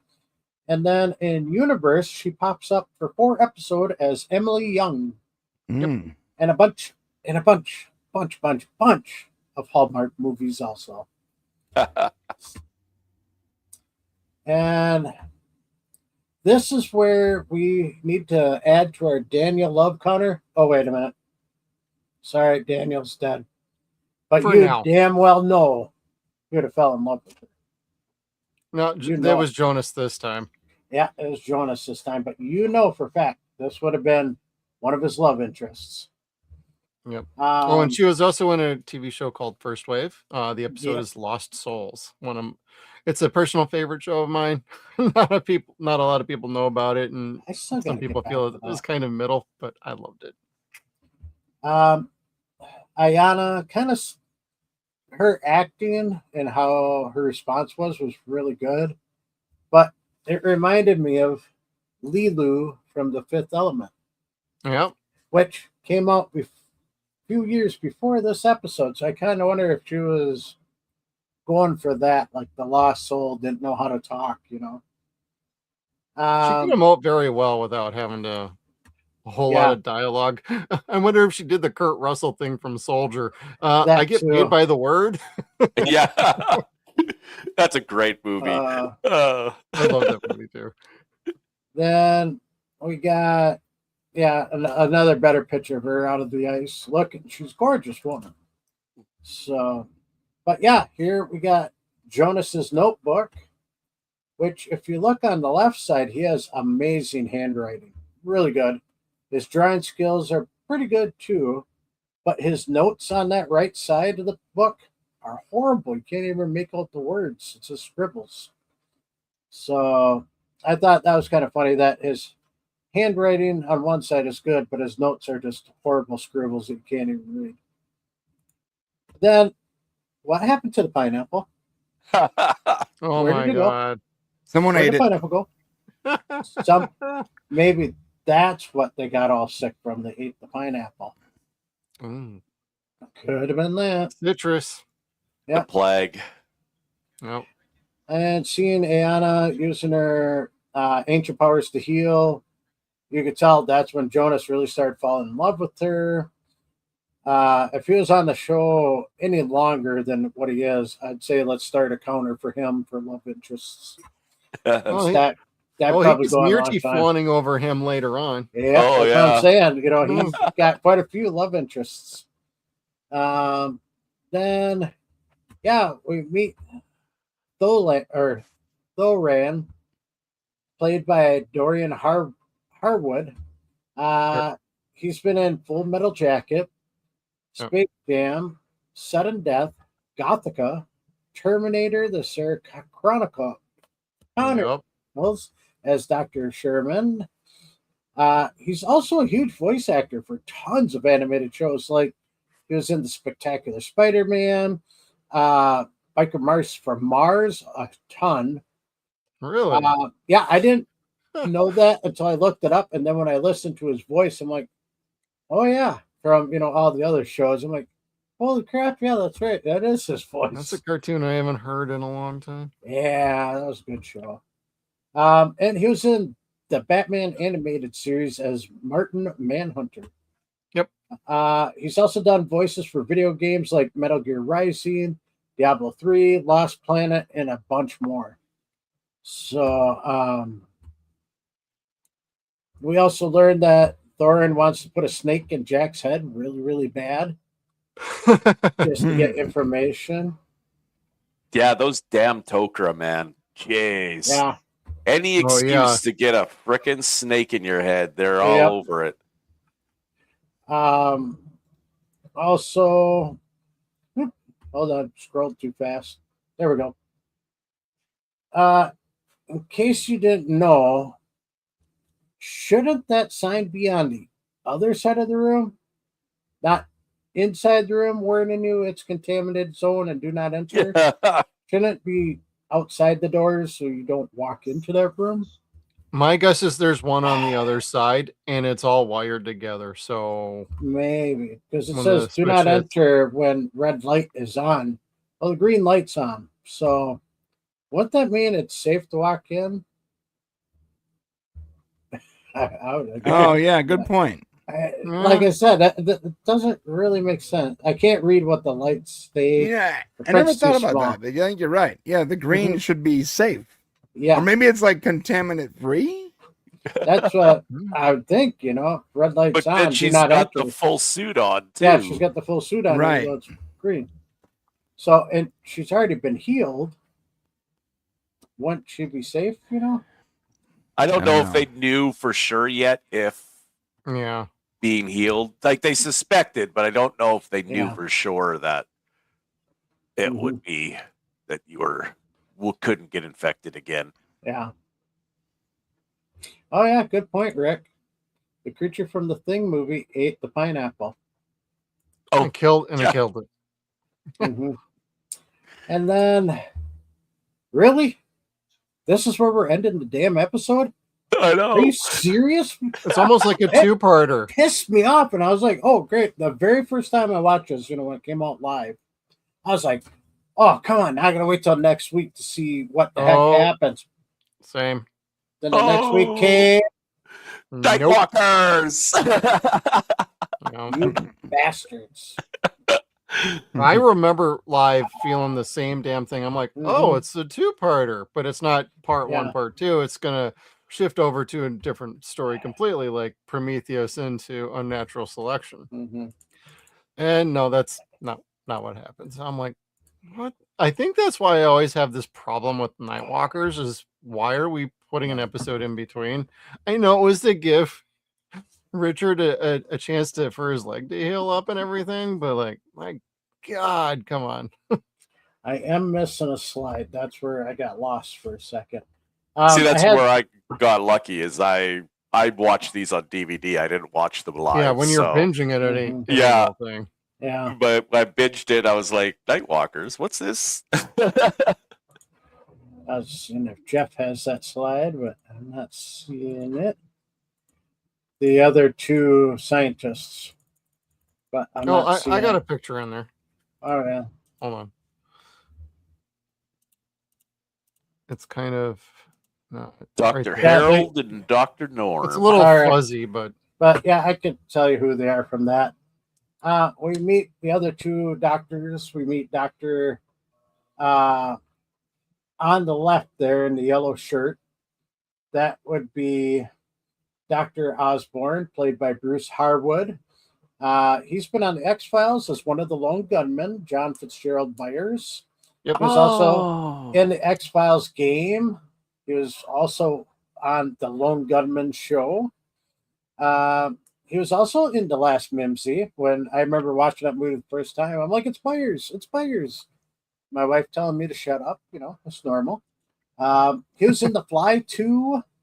And here's a fun fact. I did not know this. He was in 5 episodes of the original MacGyver. He played a technician called Willis, and they sometimes called him Juice. So interesting. I don't remember that's that. another person who's worked with Richard Dean before this. So, yeah, and then on the far back there, standing up, is our other doctor. That is Dr. Woods, played by Paul Perry. He's been in Hellraiser, Bloodline, Demolition Man, Freeway, Memoirs of an Invisible Man, and I mean, I couldn't count, but so many other TV shows that he's in 1 or 2 episodes in. But the funny part is, when he first got into acting, he was on the soap TV show Another World. But the funny part is his name was Joey Perini. So not really original, from Perry to Perini. And then our final thing that I got, if you watch the opening credits since the first 2 episodes, it wasn't very much. This is our newest intro on the show during episode 3. It features the 4th variation of the opening credits. It shows a sequence from the previous 3 episodes, and with the Stargate being activated, the chevrons locking into place and panning in and out on the Stargate. but part of the scenes is now taken up with clips from various episodes. So before it wasn't like that, and this is like I said, the fourth variation of the opening credits. Wait till we get to the variation of the credits where it's like 10 seconds. Yeah, it's like, oh, there you go. I hated that. All right. And Rick, you stole this. This was my nitpick Yeah. at the end. There you go. All right, Thor, what do you got for some of your favorite parts about this Frozen? I just like the location. Like I thought it was really cool them being up in Antarctica again. we were last there in season 1, and apparently this place has been set up and running for the last 4 years, excavating the site around where that Stargate was, and they apparently found some Jaffas. Some Jaffa bodies, and then they dig a little deeper and they find Ayana. So that was really cool. The whole defrosting scene was cool. When Janet finally first gets the response, the eye response, and then they're rushing to like thaw her out of the rest of the ice and have to like get a tube down her throat, get her breathing. But in the end, they realized they probably didn't need to do any of that. She was actually reviving on her own. And this is the first time that they actually, I think, referred to somebody as an ancient. We've seen ancients before with Orlin and Oma, but they didn't really call those people ancients. They didn't really know what they were yet.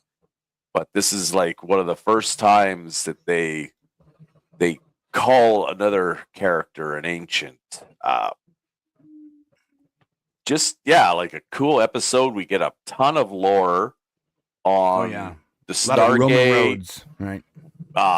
Humanity. Yeah, like when humanity came here. Oh, sorry. Okay. I'm still getting over my damn cold that I got 2 weeks ago. Yeah, lifespan of a DHD.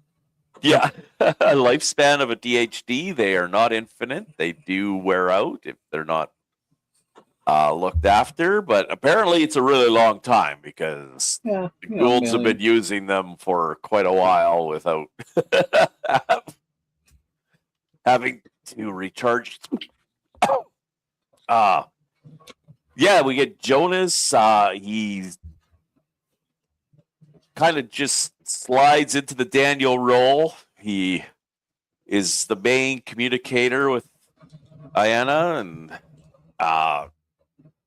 feels that he can help them. And it's cool when I think it was Dr. Woods that got brought in with all the frostbite. Then she healed him. That was gnarly. That was this. Yeah, they're like, take off his boots. This is not good. Yeah, I know, Rick. That damn Anubis still got me infected. Anubis. I'm coughing up nanobots still.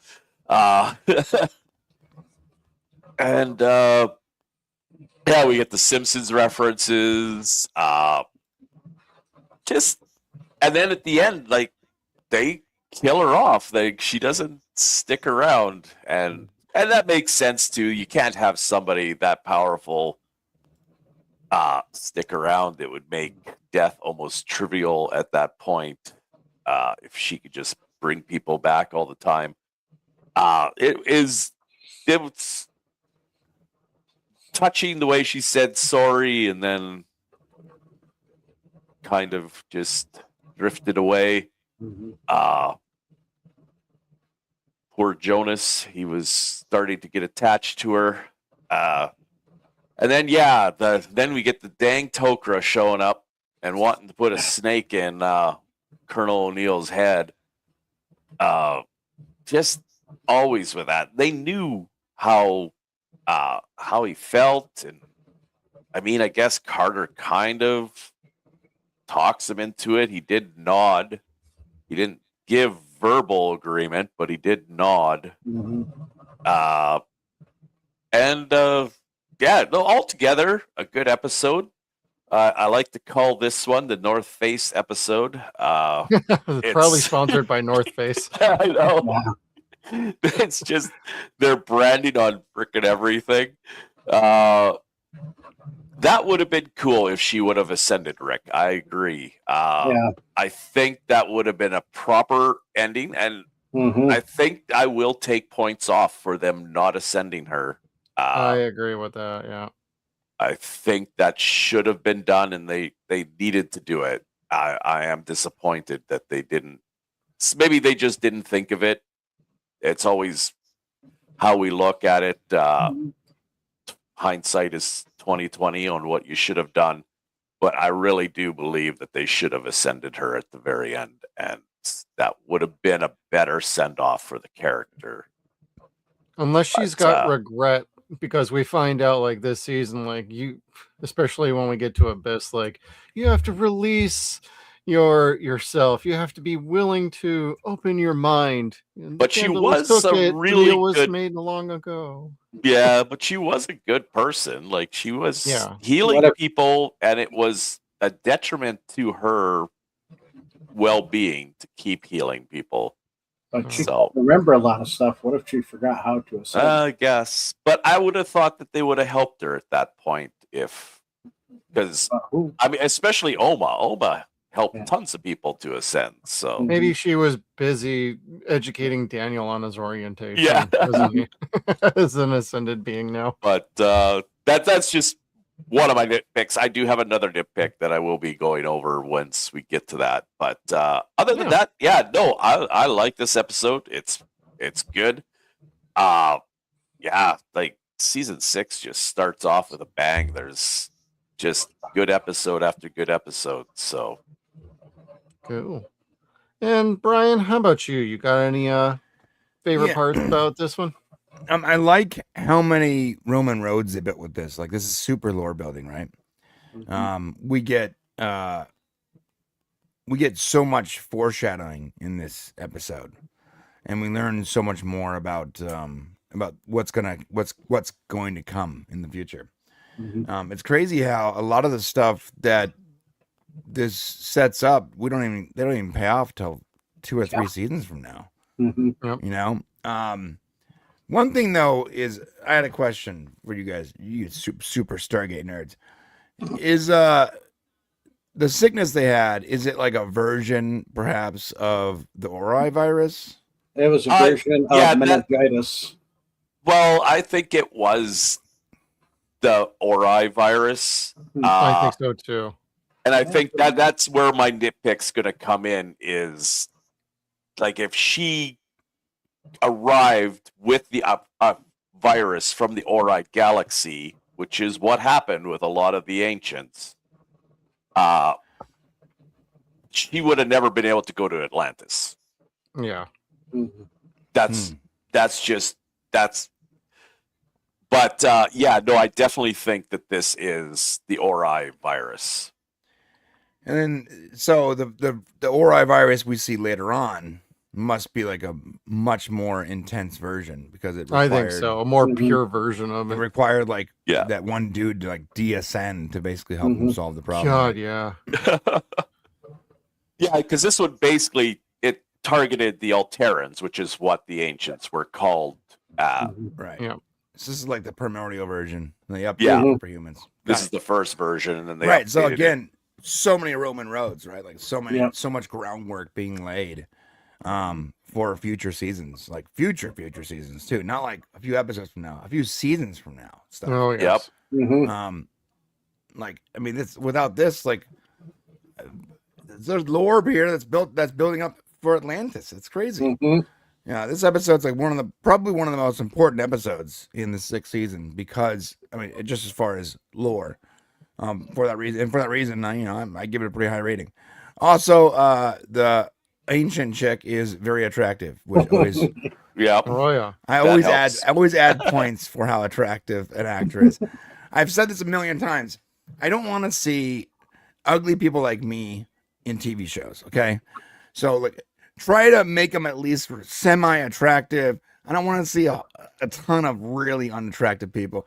And modern day sci-fi, for some reason, Oh it's yeah, like don't even go there. eight out of 10 of the cast members are just like, if I'm looking at myself and my rating's higher in my mind, there's a problem. Okay, you need to be Starfleet more Academy, attractive. everybody. Yeah, Starfleet Academy. Jesus, like, stop being so. Look, nothing's wrong with being ugly. I'm ugly, but look, you need to hire attractive, at least semi-attractive people. Like, come on. And Stargate always had the ability to do that. So, yeah, great casting people. They knew who to bring on and what roles to put them in. Even if some former Star Trek actors were put in, like, oh, you're a space Nazi now. Renee Auberjonois. Poor Odo. I'll always go back to that, but he did a fantastic job. It's just like, we couldn't have given him something a little bit better. This is also going on a redhead counter. This is another guest they brought on that had reddish hair. So, yep, they love pulling in the redheads on this show. Yeah, which is very opposite of what Hollywood likes to do. They like to take every redheaded character and completely change everything about them for some reason. I don't know. The ginger side in Hollywood is a real thing. People think I'm crazy, but it's 100% real. Jeez. Man, there is I like this episode. I like the concept. Love the setting. Love the CGI work that they did in this one. I know you got a nitpick about that, Skeeter, and I hear you, but that did not bother me like in the least. And I have been following Ona for a very long time, ever since First Wave. And I liked her House of the Dead movie. I know it's freaking terrible, but I thought she was fine in that. I'm like, it's good. And like, it's just so good to see her also in like Stargate and everything that she's done ever since. And we got Janet Fraser back, Tara Rothery, and like the whole cast and crew. This all worked for me. And yes, while it gives me Thing vibes the whole time, it doesn't feel like they're ripping anything off. It's just using a similar setting. We're not doing alien possessing bodies, mimicking, or anything like that. It's just, oh crap, we cracked open a 5 million year old virus.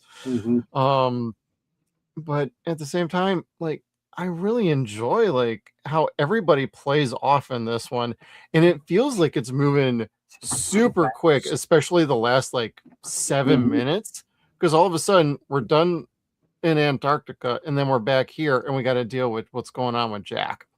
And I think just based knowing what's coming up in the Abyss episode, that does so much for Jack's character after that he's not so much, I don't like the Toker anymore.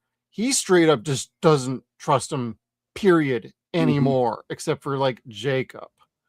And just Jacob, not Salmac. There's a clear line of, after what happens to him in Abyss, he's just like, I'll play nice, but you leave me the hell alone and stop using that one word, implanted and he's like, okay, blended. He's blended. like, get out of here.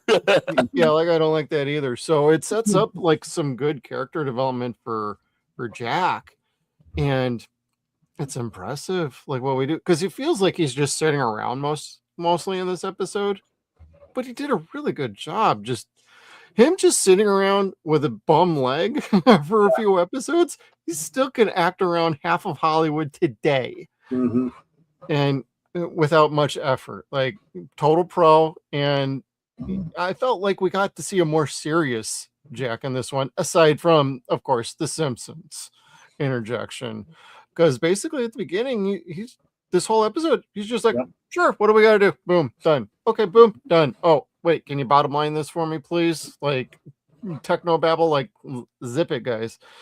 And he didn't play his usual self, which I think stood out most in this. And I think that's what pops for me in this episode. I know a lot of people don't dig this one, but I get a kick out of this one galore. So, and I think that's a good time to move in. What's that? Yeah, so do I. It's a good episode. Yeah, when I get to the ratings on here, you'll be like, "What?" They're watching a different show. That's all. Yeah, that's well. There's Yeah, times we don't agree with the ratings from fan ratings on Gateworld, and Darren has said like a lot of these are like ratings from when the show first aired. They're not newer ratings. even yeah. though So they would have voting poll got to is the end still of this episode and then logged on to Gate World and rated it poorly because they didn't like how it ended. Right, and think about this: like, Am I back? Without hindsight, like, would you give this a good rating without hindsight? I'm not sure I would actually. True.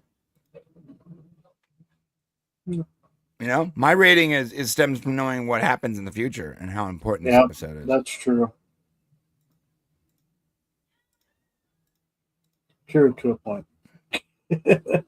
For me. Oh, Jeff, did you freeze? Oh. yeah, no, I was Jeff wondering why froze. he got real quiet. I was like, hey, He's... we got a Twitch. Oh, there's a Twitch. So yeah, he was having internet issues this last week and a half. So. I thought he was just disagreeing with us very quietly. Yeah, I know. He's like, you know what? You know, you're wrong. You're wrong. So, all right, who we got? Did we go through lines? We haven't gone through lines. Okay. Jeff was just talking about what he liked, I think. Yeah. But but it'll be a while, a little bit before he gets back. Yeah, it's those damn replicators. He got. I know. Yeah. Get him. Mine is inert and in an electrical field, so it's safe. So it's not your fault. Right. Yeah. Look, it's still there. Gotcha. It didn't go all the way across the country to go get you. He might have Spectrum. Earlier today it was very weird. Spectrum was like just spotting in and out, you know, for a service that costs so much money, you know. Yeah. Yeah, it seems to always be when I'm in some kind of ranked video game is when the internet decides just to That's stop. when it hits me. I can play a bunch of matches that have no consequence to my ELO or MMR, but the second I play a match that matters, my internet stops working. Mm-hmm. That is my excuse for being lower than I should be ranked in the various games I play. There you go. Yeah, let's just jump into lines because it'll be another couple minutes before he gets back. How about Thor? We'll start with you. Sure. You just clip one. Why is the plane leaving? Clip one. Why is the plane? Oh, jeez. These are not marked with that. Clip one. Why is the plane leaving? Coal's no good for the electronics. It'll be back. When? Let's ask these folks. Hi, it's nice to finally meet you, Major. You too. Dr. Michaels, this is Dr. Frazier. Doctor. Doctor? Doctors Woods and Osborne. Doctor. Major. Doctor. Major. Doctor. All right, that's enough. Doctor, Major, Doctor. I love that. They purposely did that. Doctor. Yeah. And then clip two is just a continuation from that scene. The forecast doesn't look good. How long is this going to take? A few days, maybe more. Why? Long-range forecast doesn't look good. Bit of a weather freak. He'll love it here. You'll love it here. All right. Clip three is bottom line this for me. Okay. Somebody bottom line this for me. Well, sir, we could be looking at evidence that human beings evolved long before we thought they did. And maybe not even originally on this planet. Darwin would be crushed. Yeah, poor Darwin. I know. And then clip four is dope. Dope! What is it on you? I forgot to tape The Simpsons.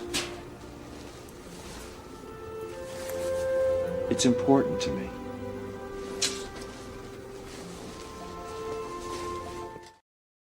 So this is the first time. I had a question.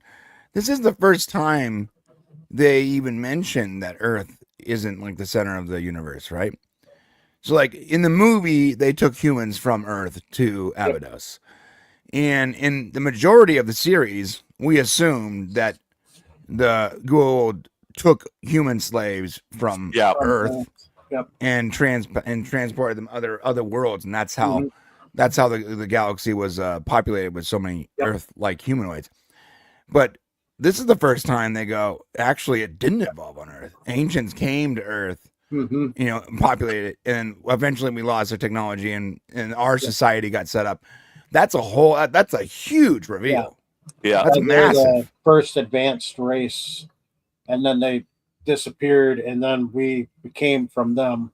And that's why, and that's what sets up the ancient gene. That's why most humans can have in the ancient gene, but not all of us. A lot of us has been bred out of over eons. Yeah, Fascinating. This episode, like you said, it's laying down those Roman roads. It's the most important episode in the series. I was going to say it stretches out the branches to explain a lot of stuff about the ancients and other mythology of our planet is from them. Right, the whole universe, like so, yeah, and we're the fifth race, but technically we just sort of came from the first race. Yep. All right. So, You guys think we're ever going to see the Furlings? No. I hope they don't, because they have.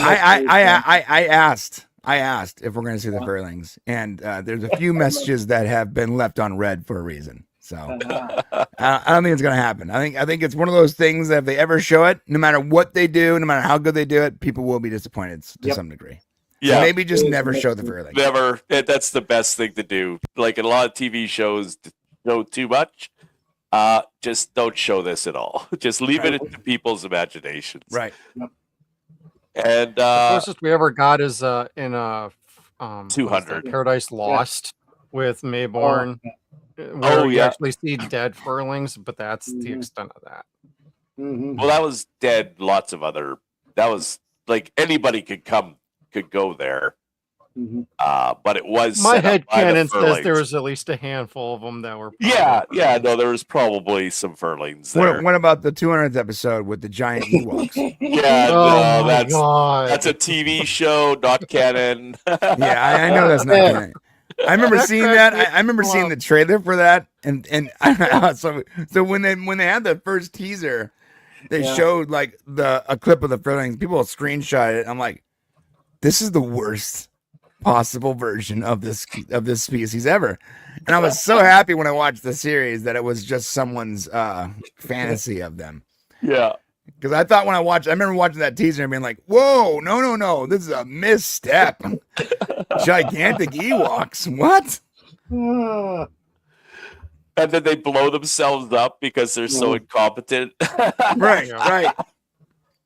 Oh, I love that episode so much. It's like it hits every single TV trope. Great. One of the best. Well, then how did we escape the explosion? Well, we don't have to show it. Just show it's talking about how we did it. Like, okay, that's such a TV trope, dude. So many garbage series. They never show you the actual conclusion. They just talk about it via exposition. It's great. And then they predicted exactly what Star Trek would do with the younger CW cast. They predicted that 20 years ago, dude. That's what they did with Universe, though. It's like they did. And they pretty much, they sort of fell on their own sword with that one. Yeah. I think Brad Wright was pressured into, like, look how successful Battlestar is. You have to give us a version of this. A bunch of sexy, attractive people that are melodramatic and frustrated and flawed. And you're like, I think he was pressured into. I think he tried to make the best version of what he was requested to make. That's what I think happened. But I don't know. That's all my opinion. I do feel by the end of season 2, they were starting to move back to the direction of everything else. One more season, I think we would have gotten there, because I call it the 3-season effort from most science fiction shows that last. Oh yeah, Star Trek Next Generation. It's when he grows the beard, right? Yeah.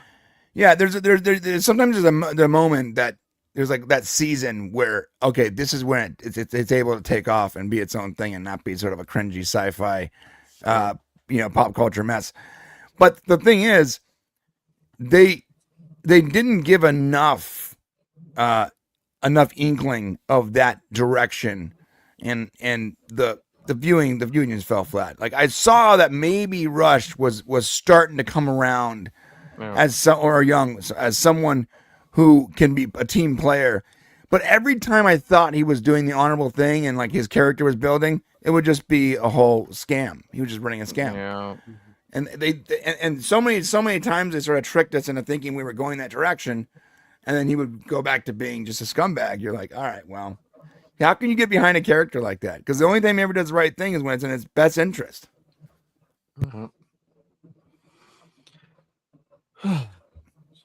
Well, you also, guys how tell old me. would Eli be now? Like, say if they continued it. Oh my God! Right?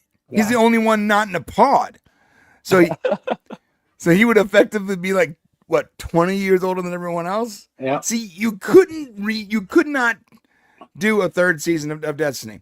It just wouldn't work from a narrative point of view. Not to mention the cost and how I guess apparently according to some how sort of difficult David Blue is.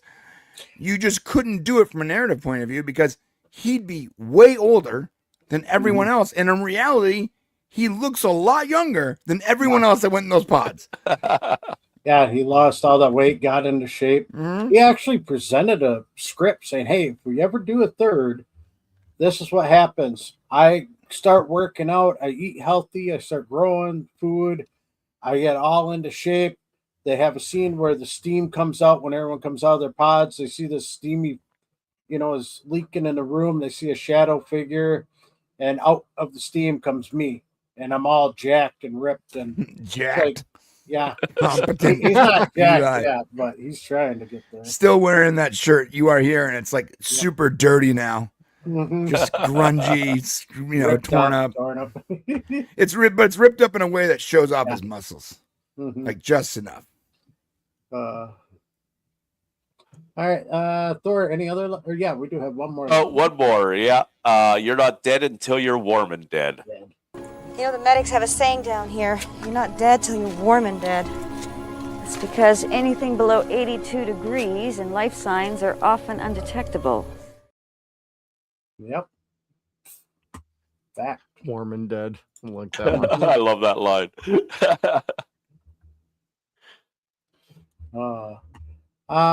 Yeah. Brian, anything that you can remember for lines that you liked in this? Well, I liked the, so you found a frozen alien. That was fun. Great. Another ancient thing. Like, pretty much all my favorite lines here come from Jack. Jack is always, as usual, he's playing the audience, so he's reacting the way the audience would react, right? And so it's the easiest person to quote, of course. Mm-hmm. No, the majority of the reason I like this episode is not really about the dialogue, and it's mainly about what it sets up. Like I said before, it sets up whole branches of lore. Like this one episode, and there's some other episodes in season 1, season 3 that set up huge branches of lore that take seasons to pay off in a really clever way. Like they really knew what they were planning on doing, or at least they would build in escape patches so that they can write really great episodes in the future around things that we have. Unlike what new current sci-fi does, where they just sort of make crap up and forget their own canon, which is super frustrating. They understood their canon, and they actually purposely wrote things into the episodes seasons before that they hoped that they can expand on in future seasons. That's what they were good at. But this one is very, very specific to Atlantis, the great general universe lore, the Ori, the ancients, and so that makes it just as important as, say, like the 5 races, I think it was called. Yep. And a couple other episodes that were like so very specific to building the lore. Like I think there are maybe, let's say, like 12 episodes that are as important as this episode throughout the entire hundreds and hundreds of episodes that played. And that's why this is why it will always be a solid 7 out of 7 for me. It's just because of the lore building. Mm-hmm. And if you ever watch that show I do with John, I love the lore building episodes. Yeah. Like 200 is a great episode. Doesn't build any lore. I like it because it's entertaining. But what I really love about Stargate is the lore building. It's just like the movie. The movie left you wanting so much. You're like, Oh yeah. how is that the only planet? I don't get it. How does the cartouche work? The whole point, the reason why Stargate was so popular right out the gate was because the movie left fans so hungry for more information about how this universe worked. Plus, I think there's a subset of fans that honestly, truly believe Stargate is a psyop by the government, and they actually do have a Stargate somewhere in Cheyenne Mountain. And Wormhole Extreme is a double psyop. Yeah. This was a documentary. What are you talking about? It's a documentary of the actual psyop, right? And you think it's a joke. There are people that legitimately believe that Stargate's a psyop. There's enough evidence. Well, I can see it. Roswell. That's where the Asgard came from. You know, the little grays. Yeah. I mean, you look at that park in Colorado. Yeah, I'm sorry, that's a lot. We of had Jack Twells from Twitter on here. What is that? The first time Remember, he was going over some of the conspiracy stuff. I'm like, I never heard any of this before. I heard them all. There used to be if you did a tour of NORAD, which is what Cheyenne Mountain is, there used to be a room that had a sign on it that said Stargate Command. Oh, broom closet, yeah. And it was a broom closet. It was like a janitor closet. But that's so clever. And that actually just lends credibility to the conspiracy theory, because that means NORAD and like the government were actively participating in the show and fans of it. And it's a fact that the Air Force did consult on SG-1. I mean, you're getting how often does a military branch consult on a TV episode? That's weird. And two of their top guys too appeared in the show as well. Right. Oh yeah. It's a docudrama, according to There you go. Docudrama. I think Trump made a mistake when he started the Space Force. He should have just called it Stargate Command. No one would have known the difference. Although there is a government project now called Stargate, which is also hilarious. Yeah, but it's has nothing to do with Stargate no, it's AI stuff. It's lame AI crap. Right. It's like we're gonna invest $5 billion into dancing kittens. Like, why? This is Why actually the third Stargate program the government has started. The original was back in the '60s. Yeah, that was the one where they can see like psychic stuff, right? Yeah, that's right. Yeah, it was all part of one big program. Testing kids for psychic abilities. Yep. The best part of the movie, in my opinion, is when Jackson goes, he's doing the translation. He goes, Kevin, no, I think this is actually Stargate. And the way he hits the title of the film, and the reaction shot of everyone in the room, and they start calling it Jackson's Stargate. Yep. Best. Yeah. Instead of Stairway to Heaven. Who the hell translated this? Yeah. Oh, it's just crappy translation. He don't know how to translate. That one dude, the guy who played the scientist in the movie was in a bunch of episodes of Atlantis, right? Yeah. Yeah. And he was great. Lucius. Yeah. He's like, I did. I love that part of the movie. And they go, how do you think you solved this in a few weeks or whatever it was that took them 2 years? He goes, wait, it took you guys 2 years? Like, what hacks did you get here? So funny. Like the reaction was like, yeah, I did. Just needed a fresh set of eyes. So good. He actually translated it without having access to the gate. He translated that without. That's what showed how brilliant the Jackson character was. He translated it without access to all the information because it was classified, and it was based on a something that just shook something loose in his head when he saw the constellation on the newspaper. Yep. Super cool.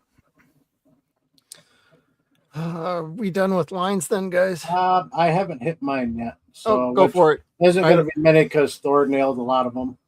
Right away at the beginning, Sam says, "We think we now have evidence that the gate we found down there is one of the oldest in the entire system.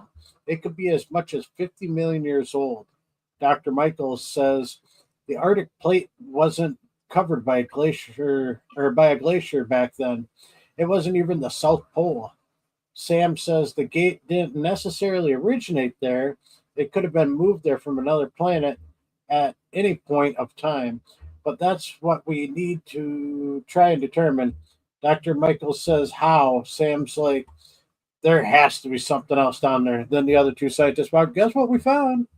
Right. Like, oh, wow. Yeah, that also begs the question: how did she get frozen then? If it wasn't an ice sheet, Yeah, that's why I try to figure if it wasn't. like she would have decomposed then, right? Yeah. I don't know. She was shot or something. Yeah. No, that was the blood she had on her was from they drilled into the ice to take a sample, that tissue was a sample. tissue sample thing. sample. Oh, Yeah. okay. I thought that was higher up and that was on the back of her arm, but then I remembered she was curved, had her arm like that. One thing Actually, Stargate has got always covered on done, they've always played sort of fast and loose with like the timeline of history. Yeah. Like sometimes they say 1 million years, 50 million years, 500 million years. Like, okay, all right, guys, I get it. Settle out. Yeah. At what point do we just say a long time ago? Because like it's pretty inconsistent with their timeline. If someone I actually tried to do this. I tried to create a video that's like that explained the entire timeline canonical of Stargate, and it's literally impossible. If you watch every episode, the problem is like it sort of contradicts itself depending on who's writing that episode. Because really, what they're trying to express is a long, long time ago, but they say years, and they give you actual numbers that don't match up with other numbers, and that's a critical thing I have. But because the series is amazing on every other level, I'm cool. I wish I had not spent like 3 weeks researching how to create the timeline of Stargate, and then found out it's impossible. Yeah, because if we go by the movie, it was like 50,000 years or something like that. Oh, the movie was way off too. Like they Yeah. actually retconned stuff from the movie because Yeah. like it didn't make a whole lot of sense. Basically, the movie Roland was trying to say in a galaxy far, far away. And he actually does say in another galaxy. And the show goes, no, it's in our galaxy. It makes no sense to be in another galaxy. So, the show got it more right scientifically. And those were healthy retcons, I think. Because Roland Emmerich and Dean Devlin, Dean Devlin's a good writer. Roland Emmerich is a little bit of a hack. But to be fair, they're also not like science guys. And the people they had consulting were Egyptologists, not scientists. So when they were talking about like the science of things, it didn't make a whole lot of sense. The show did fix that in a really good way. Yeah. Let's see what I got left. That clip played. Okay, the only one I got left then after all fours was Jack saying after they explained that she didn't have any gold or troker in her. Jack says, but not a snakehead, right? Yeah, that's It's ironic because at the end of this episode, he becomes a snakehead. Yeah. No, not that we see. So. Yeah. And I only had one little quick line other than your major doctor. Could somebody bottom line this for me? Yeah. Which will end up being our clip for when we do our scores at the end from now on. There we go. And now about things that you maybe did not like about the episode.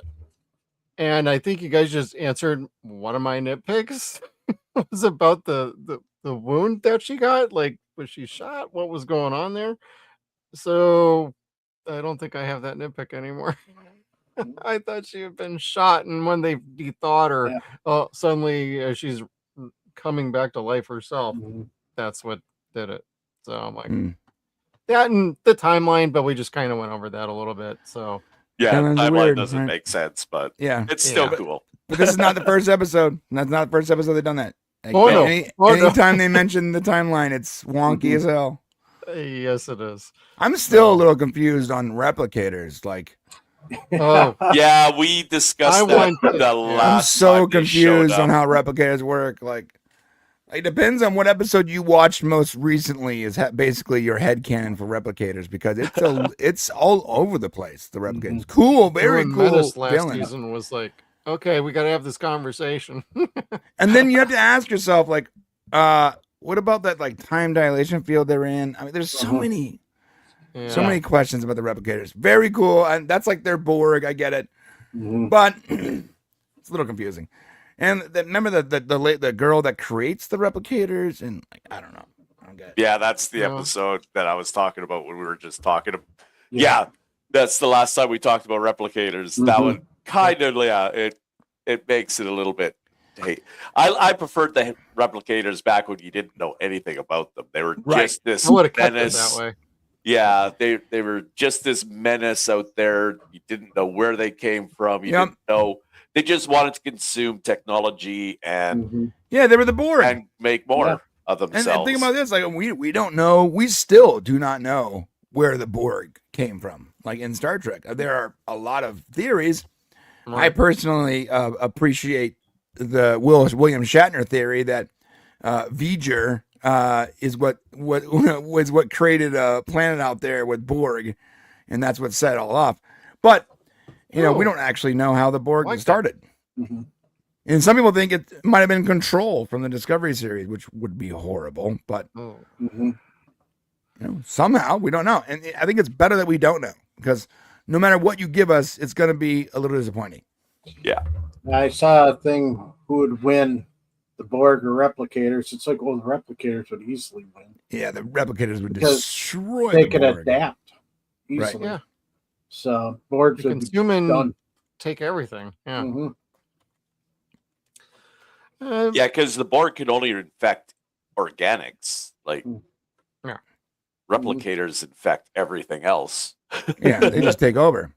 No, yeah, replicators I think are probably one of the Yeah, most. they spit acid to your face and then they eat your spaceship. They're like they're like the the technology version of the xenomorphs. I love it. Yeah. Shoot them with the phaser, you're just going to irritate them. Yeah. All that's going to happen. Maybe we should wrap up Frozen here. Any other nitpicks I got? Probably going to be, this feels like it's more setting up for a two-parter, and we don't get that next week. So, but that's what we got. And Skeeter, how about you? Yeah, it's not a two-parter. That pissed me off a lot back when I first watched it. Now, yeah, it still gets me a little irked. We really didn't learn anything from Anya. So, I mean, that was kind of a big letdown. We're starting to get some thoughts and some information about her abilities and that, but we still really didn't learn crap about her. So she just dies, like, oh, okay, never mind. Oh, wait a minute, she's back in Atlantis later on. Like she didn't ascend or anything, which was kind of weird, but at the same time, I don't think she could remember how to ascend. Yeah, and we don't know how long Jack's going to have that toker in him. He just comes back later on, So we don't know if he survived it or not for a couple episodes. So that kind of ticked me off back then. Otherwise, everything else was written really well. It was hard to write lines because I was too focused on what was happening and listening to everybody saying everything. But yeah, like I said, it's just dumb nitpicks, but at the same time, they bothered me since the first time I saw it. Okay. And Supreme Commander Thor, what do you got? Just what I already mentioned, just the timeline issue, because the plague is obviously, like, if it affected the ancients, then it obviously was one that Alterans weren't infected back in the Ori galaxy, and if she had it, then there's no way that she'd be going to Atlantis, or going with Atlantis to the Pegasus galaxy, and the fact that they didn't ascend her either. That was, to me, that was just annoying. But I'm not going to mark too much off of that for that. But those are my major problems. And Brian, you got anything else for things you maybe did not like?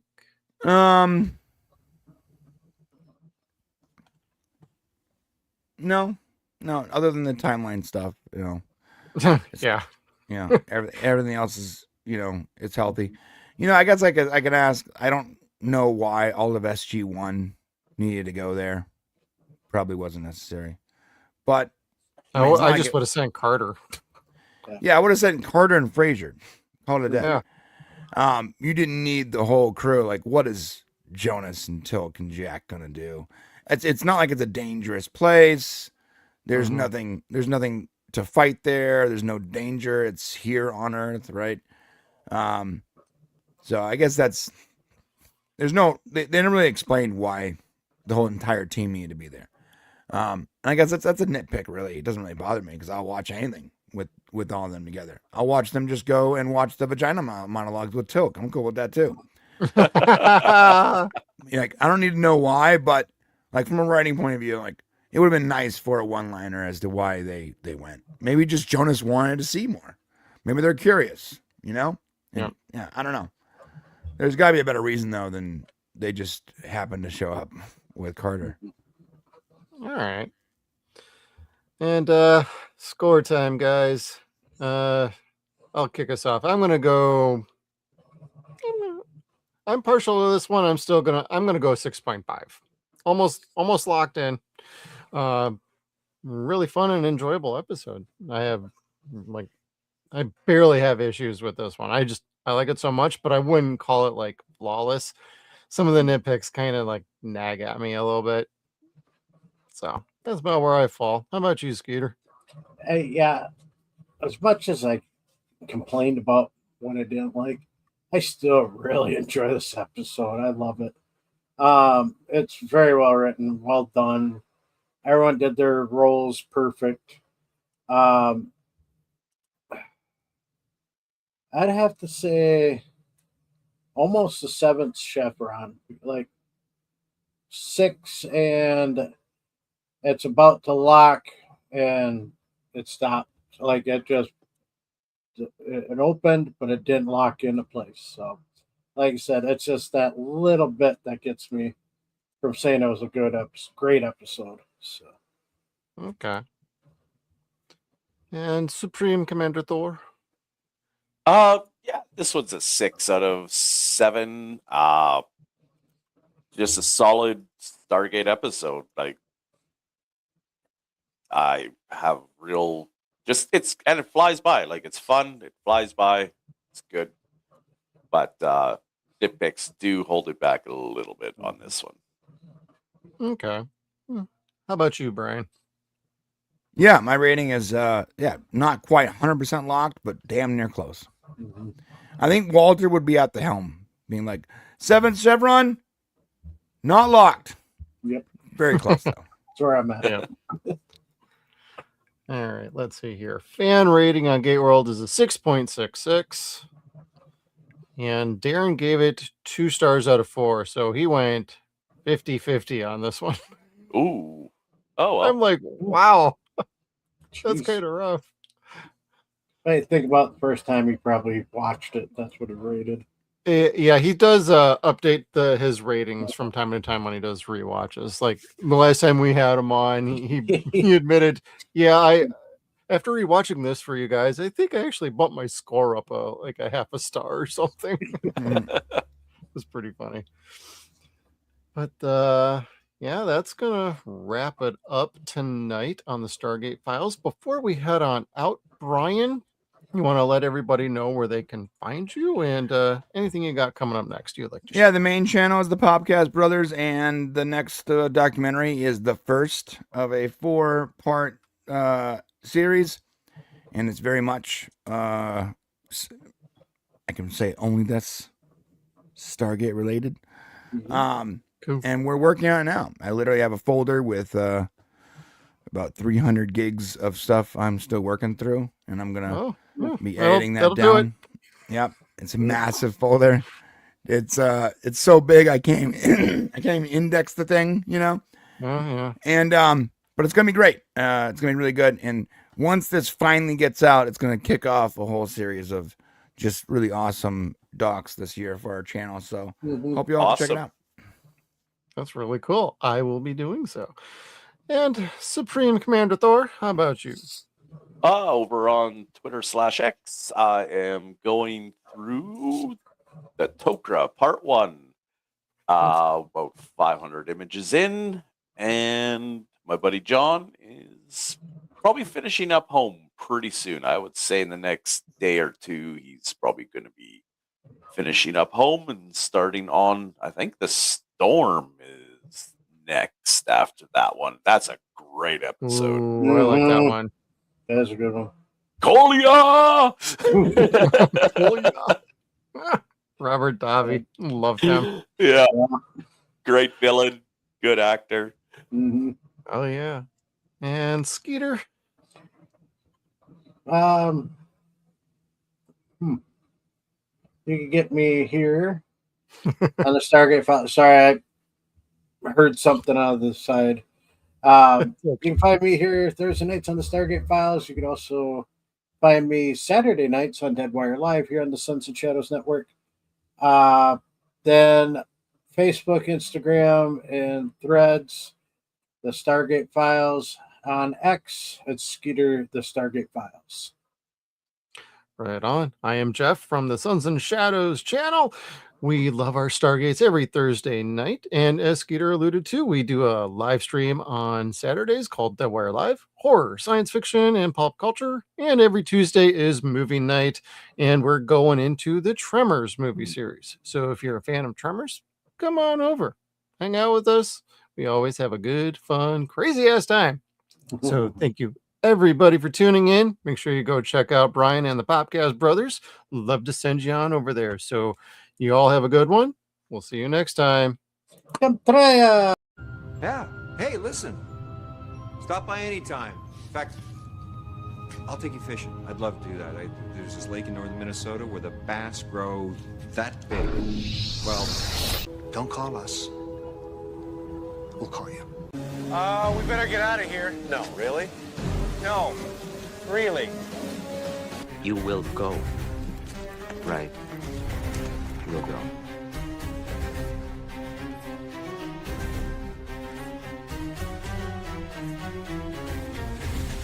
Think it gets showtime?